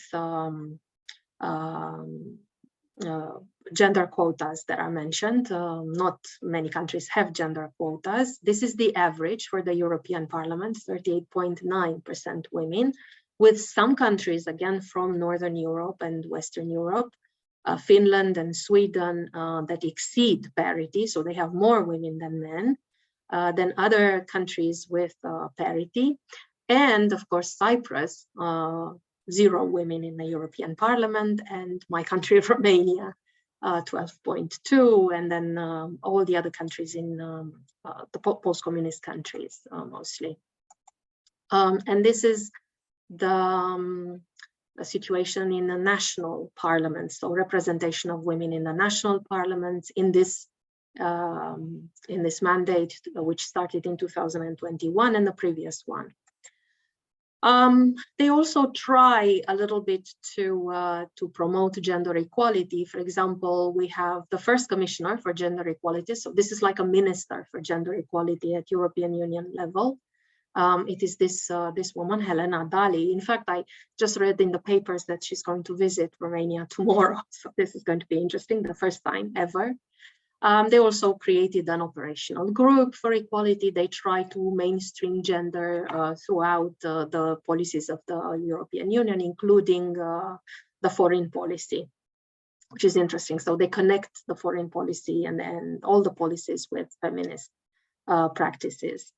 And they look at an intersectional perspective, at least they aim to. Now, just a little bit about Central and Eastern Europe, the post-communist countries in this part of the world, and their feminist struggle, let's say. In 1990, feminism was brought in this, what Laura Grunberg calls, and of course, I think you can identify with the quotation there, the civilizing burden of Western feminists. Yeah, like in colonial times, you know, they struggled to transfer feminism to post-communist countries. And of course they did in a way. But what they managed to do was to transfer this type of liberal feminism, which was characteristic for them at that time, so that we ended up having what again is called by feminists in Romania room service feminism, or by Kristen Gotzia, who's an American feminist, but she wrote about Bulgaria and generally Eastern Europe when she called that feminism by design. In other words, the idea that we sort of took the feminism that was served to us in the 1990s, and we tried to adopt it without adapting it to the local realities. So we ended up having some sort of academic feminism with a bit of activist feminism, with a very, very precarious condition. They created academic degrees and so on, not many of them, just a few of them, because of the general patriarchal stifling context, which was very much against feminism. The universality of women's rights was never questioned. So, okay, we looked at women's rights as, you know, being universal and equaled them to Western type feminists. Nowadays, there are more movements than that.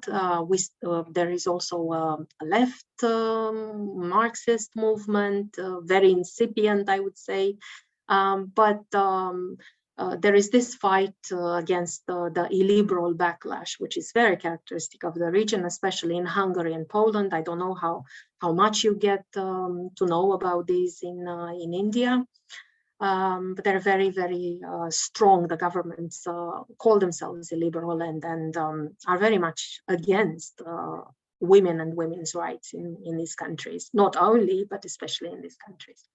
So the solution found by feminists in post-communist countries is the idea of adopting a transnational feminist discourse to try to get closer to other feminists in other parts of the world. As we used to be called the second world, to get closer to what used to be called the third world feminists. And asked the Western feminists, I quote, to stop prescribing the terms of the conversation. So basically, you know, to not to exclude them from the conversation, but to try to ask them to stop prescribing the terms of the conversation.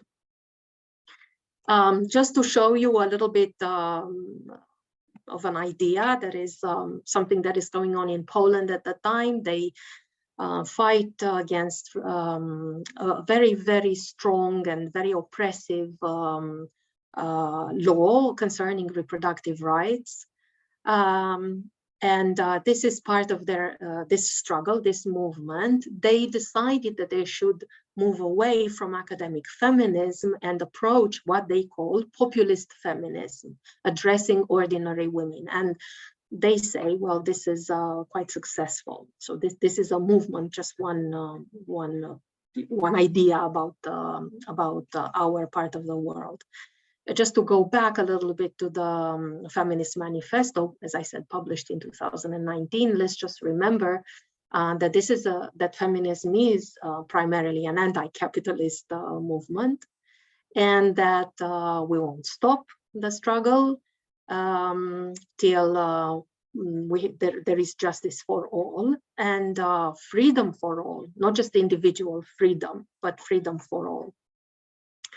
And here's the bibliography, which I mentioned earlier. So I'm hoping that you can find the answers on in all of these books. Of course, I also gave you two supplementary readings. One is more general, and it's from the UN, and the other one belongs to me, and it's about Central and Eastern Europe, so the post-communist countries. Thank you. I will stop here.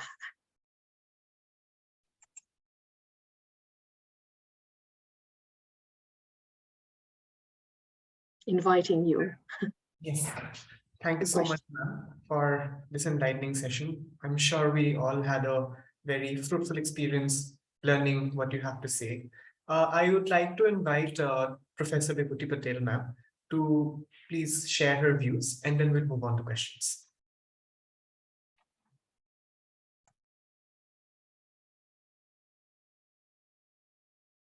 Yeah, you need to. Thank you, Professor Roxana Marinescu, for a very broad canvas that you have covered. And you also talked about not only the geographical exchange, comparative analysis, but also bottom-up approaches and top-down approaches with the European Union has taken, and the wide variation that you have among the Northern European and also some of the Southern countries. Most important lesson of this is also that they have started talking about feminist foreign policy. I think that would come within the neoliberal framework. But what I wanted to know that, has there been any witch hunting of feminists who are pursuing bottom-up approach in European Union? So that is one gray area which I wanted you to dwell upon. And the way you classified the feminist trends currently contemporary, where it's transnational business feminism and market feminism and neoliberal feminism and handmaiden of capitalism, I think that is quite interesting, because we had not seen from that kind of framework of a new world capitalism. And currently, like, the world capitalism is also very much lumpen capitalism, you can say, or it is that there are no long-term interests, no, it is constantly. And how the digital communities have empowered feminist discourses or feminist deliberations. So these two queries I had. So if you can respond to that. Thank you for the questions. In fact, yes, very interesting and very, very important aspects. I will start with the last one. Of course, everything happens on social media nowadays. So of course, there is quite a lot of empowerment, but quite a lot of challenges, let's say, and dangers in the social media, as Dr. Leena Pujari also mentioned in her previous session. And there's quite a lot of how should I put it? Quite a lot of work which is done by feminists and on social social media in order to create opposition to patriarchy, I think, and to move feminists towards taking action in my country as well. So we are in networks, we discuss quite a lot on social media. Now, I think, at least in my country, we started in last few years maybe to move away from our very tight bubble. So we're responding so much to what is going on that nowadays the general public started paying attention to what is going on. Like, for example, I could give you just an example from today. In the last few days, there has been quite a discussion about the Minister of Labor and Social Protection, who's a man, who, rumor goes, has been sexually harassing some women in his political party at night, over the phone, and so on. And the leader of the political party did not take any action at all. He said, oh, you know, if these women feel threatened, they should go to the police and so on. And the feminist network, in which where I am a member, actually responded quite well to that. And because it was the only response and the only action taken, the media immediately took it, the mainstream media, and we had today articles in several important and central newspapers. So in a way, the feminists in my country managed to move away from the bubble in which they are, to address women and to hope that they will also get to respond. And then, of course, immediately after that, you can see back on social media, you can see the response. So a lot of likes and a lot of requests for friendship and so on from ordinary women, as the Polish feminists called them. And I think the previous question, the first question, was about the work of feminists, the bottom-up, the grassroots work of feminists, and yes, there's quite a lot of that. Maybe not so visible. The context in general in our part of the world, in the post-communist countries, is. I actually didn't have time to elaborate on that, but I had it on one of the slides, is in between the situation which used to be before 1990, where we had reserved places for women, we had, well, so-called equality, which they claimed that they had achieved. So there is this movement sort of against this. We don't want to go back. We don't want to be regarded as supporting that. But at the same time, of course, we need to understand that this was part of the history. So there are quite a lot of discourses that start from feminists, who start with, I'm not a feminist, but, and then they promote ideas of feminism, which is ridiculous. Of course, I don't promote this, but I'm just saying that, you know, there is this duality, or this in-between situation. I don't know about India. So yeah, there's quite a lot of work which needs to be done. I think we need to be very clear about who we are, and the fight that the struggle that we are doing, and to be very clear about our objectives, really. Yeah, so this is, I don't know if I'm answering. There is the type of work which is very specific. So for example, for reproductive rights, or against harassment, or to promote more women in leadership positions. So it's very targeted, if you want. But I think we're still trying to find a common voice.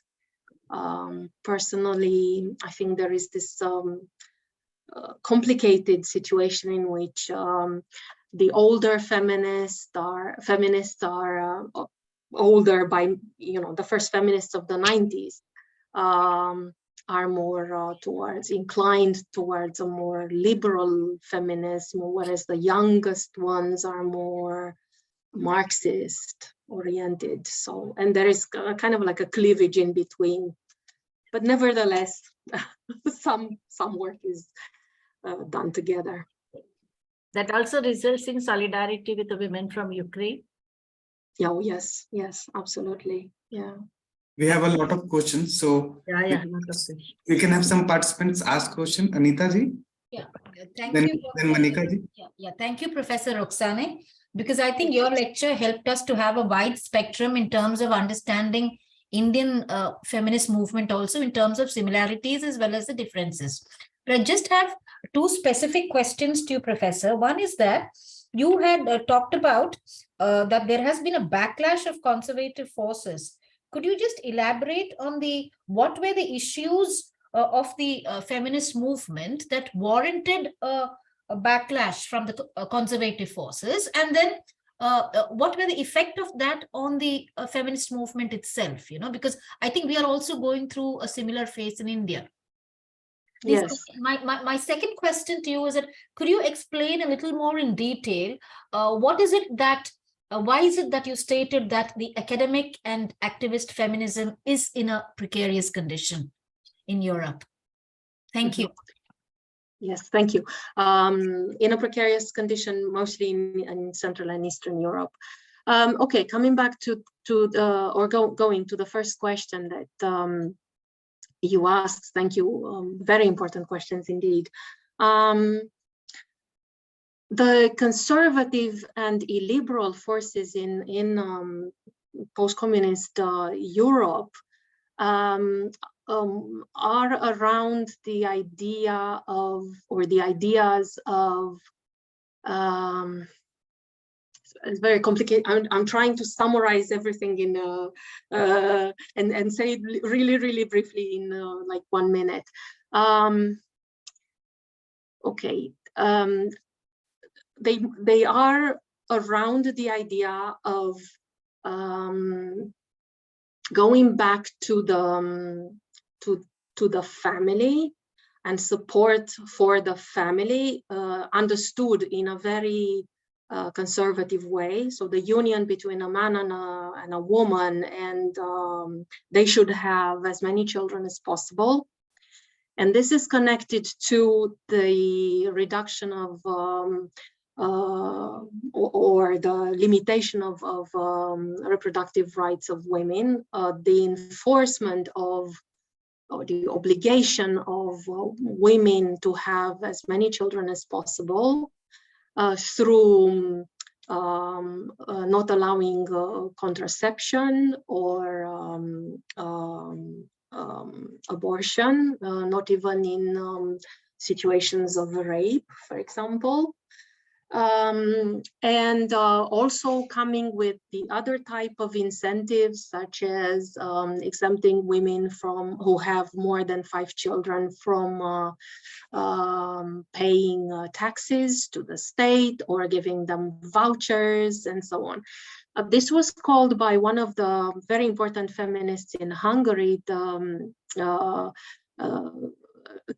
care regime, by Viktor Orban. He's the prime minister of Hungary currently. And the same is happening in Poland, where they have this very tough law on abortion. Poland is a Catholic country. They believe very much in the family, basically. So there is this kind of backlash. Of course, it's very complicated in this context to fight not only for women's rights, but generally for the rights of all other categories, for the LGBTQAI+ community, for the rights of the Roma minority, for example, which is a community which is very much discriminated against, and so on. So the fight that the feminists have to do is really very difficult in these conditions. And I think you understand it, because I think I understand that you are doing the same kind of fight in India and in general in South Asia. And the second question was about the precarious condition of academic feminism as well as activism. Just to give you an example, in Hungary actually managed to do it, but all the other countries are now facing the same kind of ideas. In Hungary, they outlawed the concept of gender from academic life, which basically means that you can't talk about gender at all. So the gender degrees no longer exist. They simply dismantled them. They said that they're not serious degrees, so you can't talk about gender, and you can't study gender. There are no jobs that are connected to gender, so therefore we are taking them outside the law. In fact, don't imagine that Hungary had many gender degrees, only 2. And both of them were in the capital, Budapest. One of them was simply changed to something else, and the other one was moved away. It was in a private university, so the private university simply moved to Vienna. And that's about academic life. But also, you can't talk about gender in any educational or cultural context. So therefore, you can't talk about gender rights, for example. They don't exist. You can't.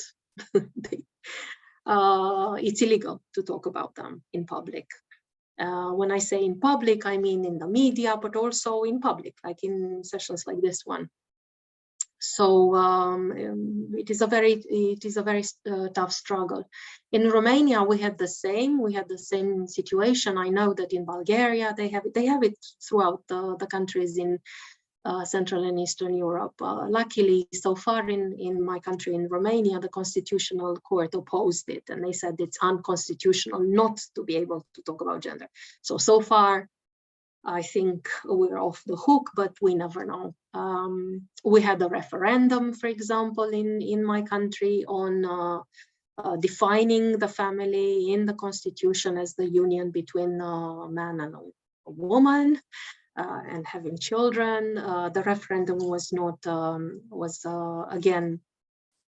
it didn't pass. So they didn't trigger enough attention for it to pass. But just to give you some ideas of the context of why the situation is so precarious, why people don't dare to do much. Like I don't know how much you know about Russia, for example, or the situation there, but like, if you talk about LGBT, you don't really go to prison, but not that far either. Right. Anjali ji has a question. Anjali ji, you can speak. Yes, thank you. Good evening, ma'am. Thank you for such a beautiful presentation. And so the information that we are getting through these presentations are extremely important. So with the presentation that you had just given, I had certain questions. So my question being, the mass believes that feminism is female dominance over men. And this thought is somehow being seen to become a belief over the years. So how can one change the mindset about feminism ideology? And to what extent is the society ready to accept the changes being made due to feminism trends? So ma'am, if you could answer my question. I don't know if I can answer your question. I think it's very difficult, but I think what we're doing is that we are all attempting to answer your question in a way. So through all this struggle and all the meetings like this one, all the presentations and the degrees and the books that we're reading, I think we're trying to change the public opinion. And I noticed another comment in, I think in the chat box, somebody was saying how great that the mainstream media, in fact, took over the idea and promoted, this anti-harassment press release, which we published. And yes, I mean, you can only try. I think it's very difficult to change the public opinion, but sometimes when they see like ordinary women, if you want, or just common women who declare themselves. That's why I strongly believe that we need to clearly say who we are and what we want to do. Like, for example, going around and saying, well, I'm a feminist, and they go like, oh, really? So that's what a feminist looks like? Yes, that's what a feminist looks like. I'm not aiming to kill or destroy men or whatever. I just think that it's important to discuss about equitable distribution of power and resources and so on, and then try to give concrete examples. I think that's the power of example is very relevant, and if people can understand these things, maybe, but it's difficult. You see, I'm talking from my experience. Somebody was asking earlier whether experience is important, and of course, this is my experience from my part of the world, and it's very similar maybe to some of your experience, but nevertheless different. So it's kind of complicated to give a general solution or a general answer to this. I'm not sure if it works in particular contexts. Thank you so much, ma'am. Okay, 2, 3 questions are from Sanjana ji. Sanjana ji, if you can. Yes, thank you, Professor Roxana, for the very, very insightful session and discussion on this. Now, you have spoken in your work about the whole idea of gender mainstreaming. So my question is, one, how useful is gender mainstreaming? Because it's something that I am also interested in, I'm exploring as a policy. So one is, how useful is it? What is the kind of data that is there regarding its usefulness? And second is that if it is a useful policy, which is what many of the women's organizations and the other organizations working on the issue help us understand, then why do we not see it being implemented in the way in which it should be implemented? So those are about gender mainstreaming. The other one that I have is talking about the whole idea of gender equality and gender equity.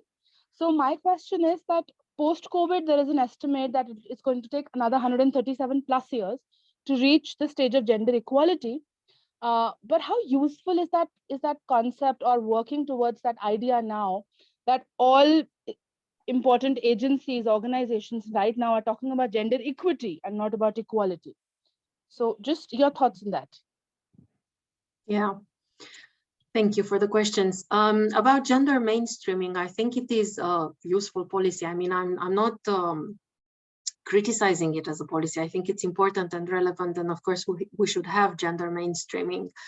I discussed a little bit about the challenges of gender mainstreaming, and especially cooptation, where feminists are sort of invited into the mainstream, if you want, or invited into working for the establishment, and then noticing, we have been noticing how these sisters, feminist sisters,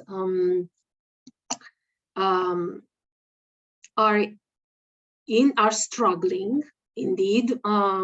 I mean, I'm not suspecting them of anything. I'm just saying that they're struggling on the one hand to fulfill the mission and the role that they are there to fulfill, and then on the other hand to having to respond to the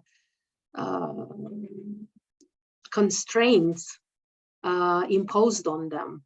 And some of these constraints are financial. Like, for example, they need to do projects which are being financed by international bodies or governments and so on, and they really struggle because on the one hand they know that they have to help feminism and feminists and women in the region, and on the other hand to respond to the requirements of these agencies and bodies. So it's a complicated mission that they're trying to navigate around.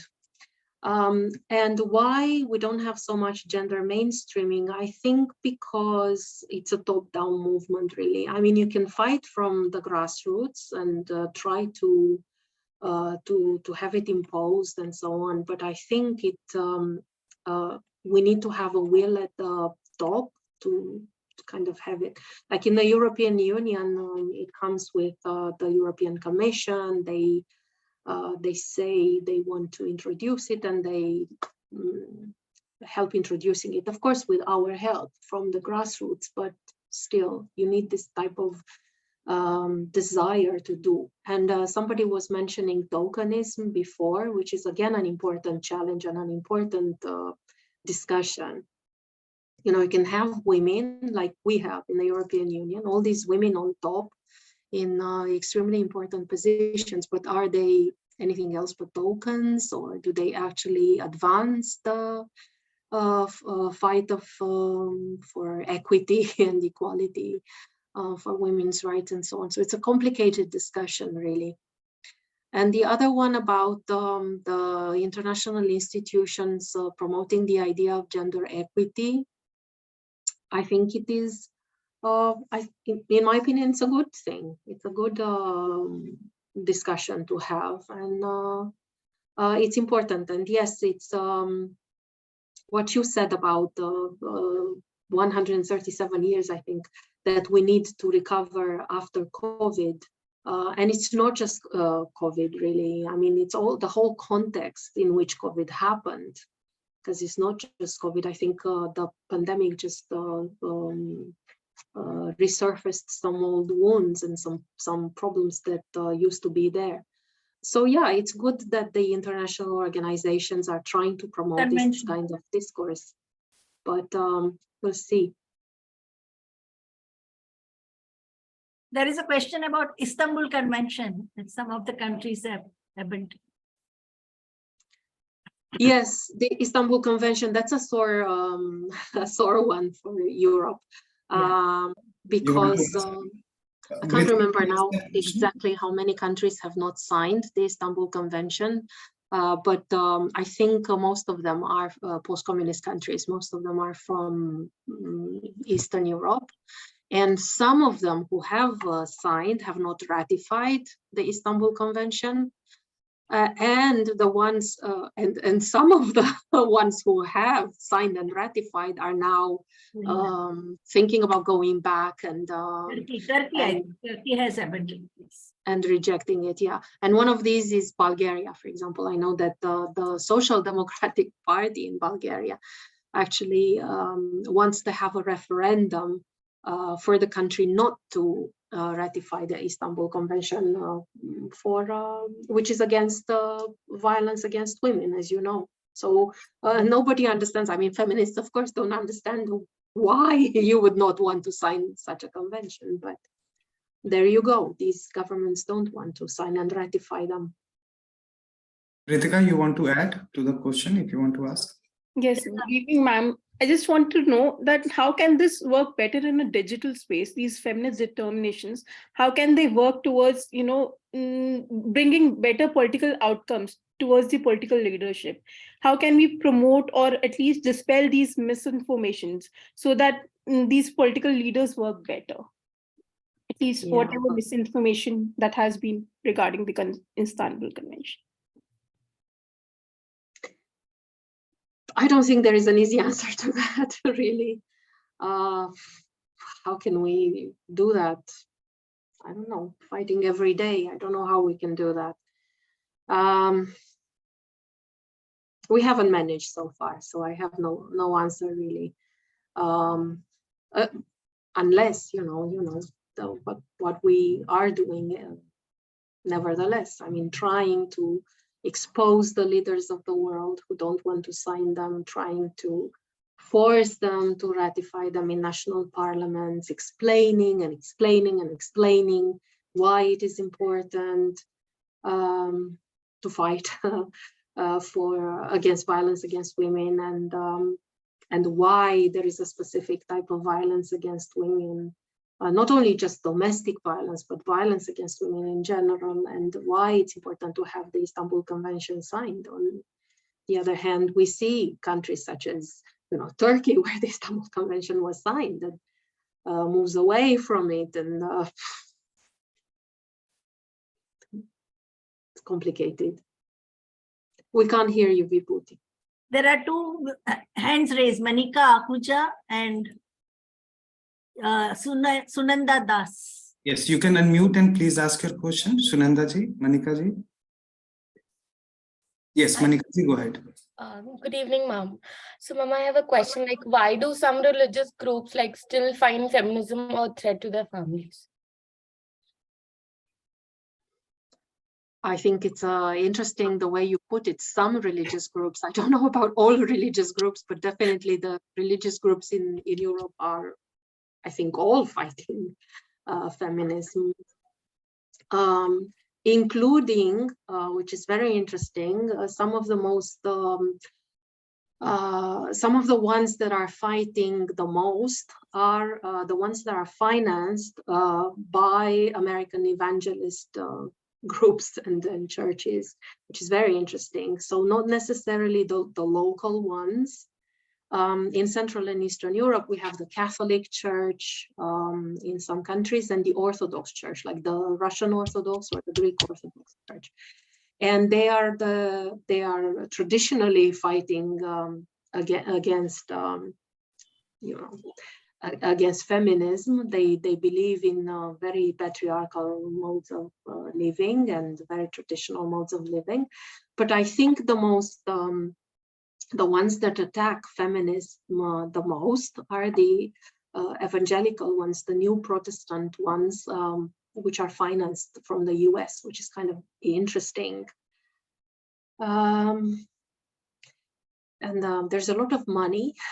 I talked about the referendum in my country to redefine the family, and I know people who researched this quite a lot and tried to look at where the money came from, and most of it came from the US and from the evangelical groups, friends of former President Trump and so on. So these kinds of groups.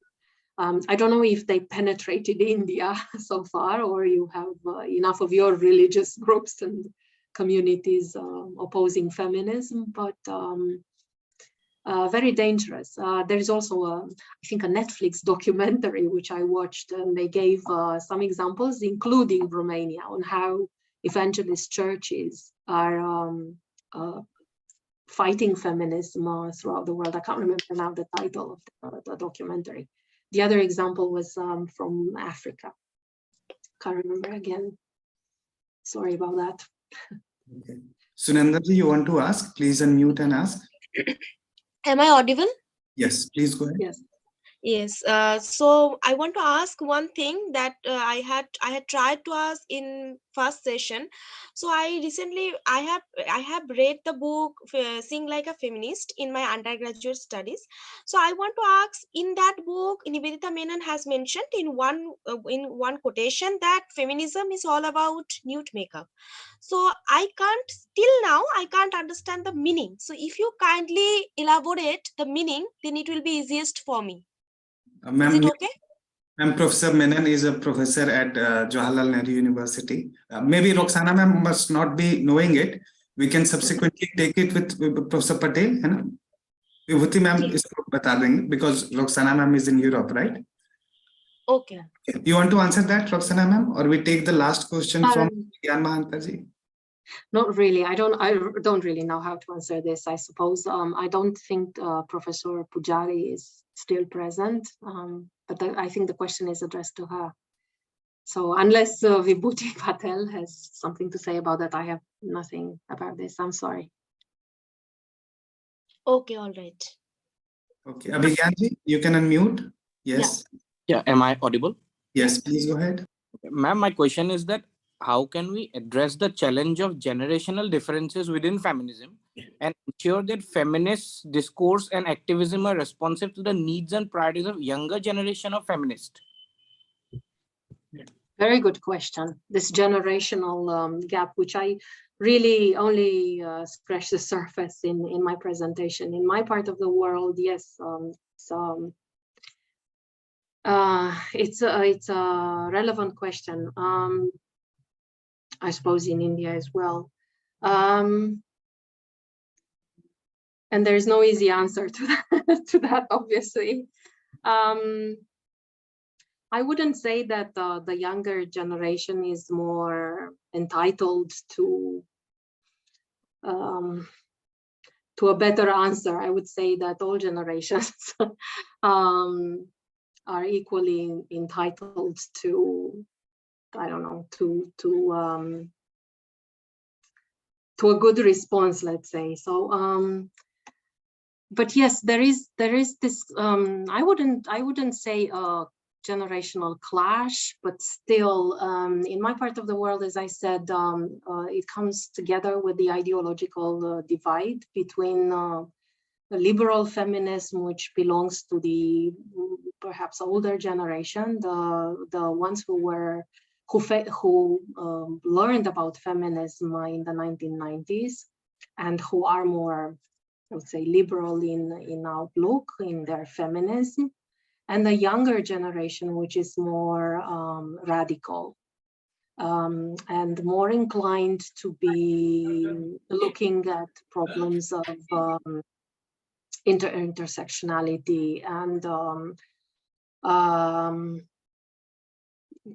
yeah, maybe more to look at race and to what we call the precariats. So people who don't have jobs, for example, irrespective of other aspects, you know, people who are educated but don't manage to secure jobs because of the situation, the economic situation, and political situation, and so on. My heart goes with the younger generation, I would say. I'm sort of in between because generationally I'm in between. I'm not a very young feminist. I'm not in my 20s, but I don't belong to the older generation either. But my heart goes towards the younger ones. I think they are more, I think they are right in their approach. And, but I think it's also important to try to look at things that are common to feminists rather than things that are divisive. It's complicated to do it, granted, but you know, so just looking at the issues that are common rather than issues which separate us, and then starting from this common ground to discuss the differences in a straightforward and understandable way. Because otherwise the discussion is not helpful. I mean, fighting is not helpful. I can give you an example, which is not generational, but regional, maybe. In old Europe, so in you know, in countries like Italy and France and Spain and so on, they regard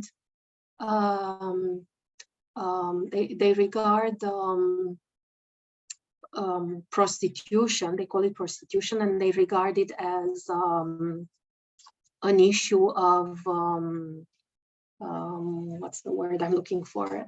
An issue of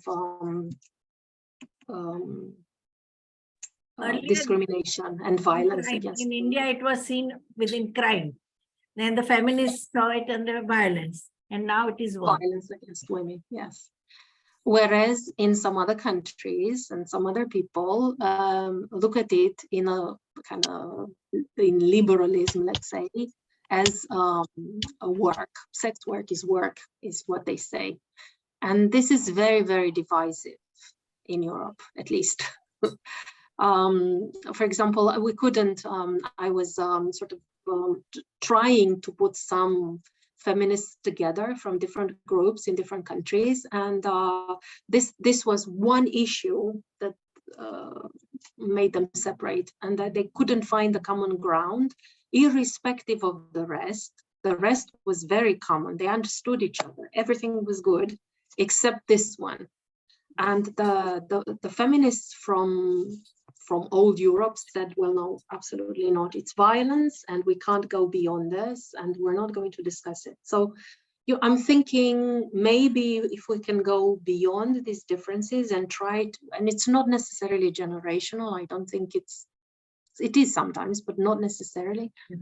But it's kind of complicated to find it in yourself, to go beyond these differences and find the common ground. I think it's good.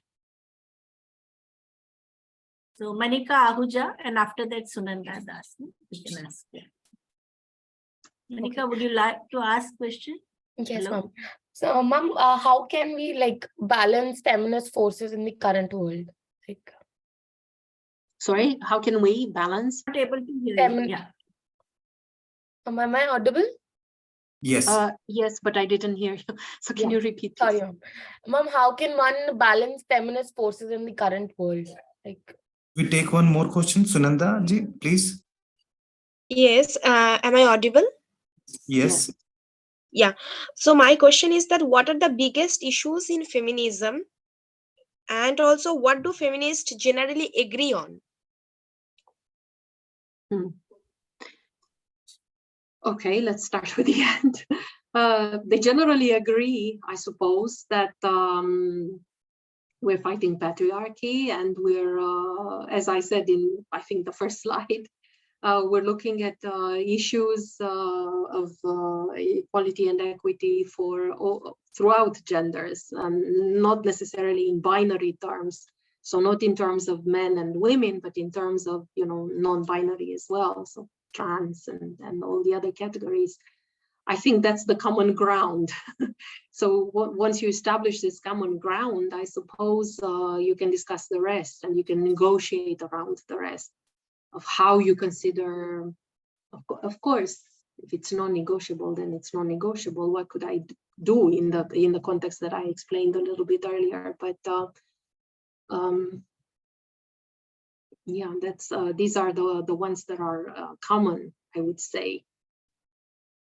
I still can't remember what the first one was.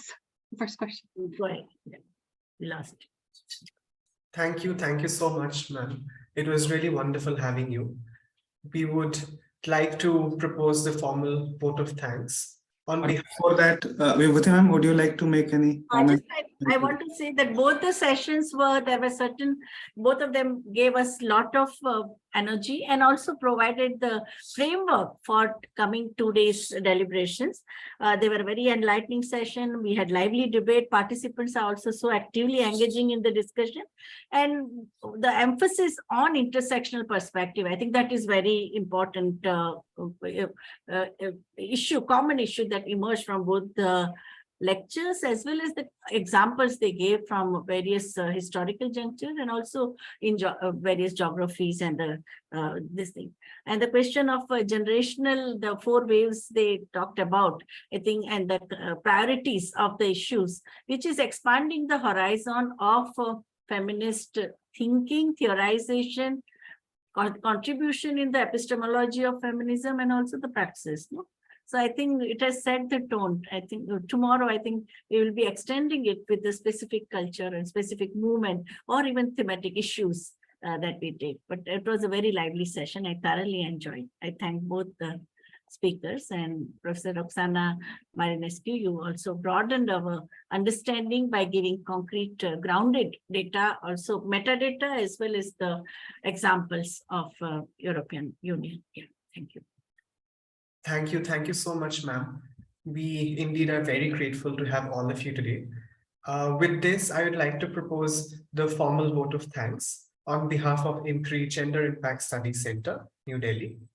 We are grateful to our experts for the day one of this online certificate training program, Dr. Leena Pujari and Professor Roxana Marinescu, and to Professor VIBHUTI Patel for chairing this session. We thank all of the participants who have raised such pertinent questions and actively participated in today's deliberations. We really look forward to welcome you all on 24th February, that is tomorrow at 6 p.m. for the second day of this training course, which will be conducted by experts Professor VIBHUTI Patel, Professor Manisha Desai, and Dr. Wahida Benar. We're extremely grateful to everyone who's watching us or will be watching us later on YouTube, listening to us on our podcasts, or reading our publications. We look forward to having you in the future in IMPRI. And with that, thank you and good evening.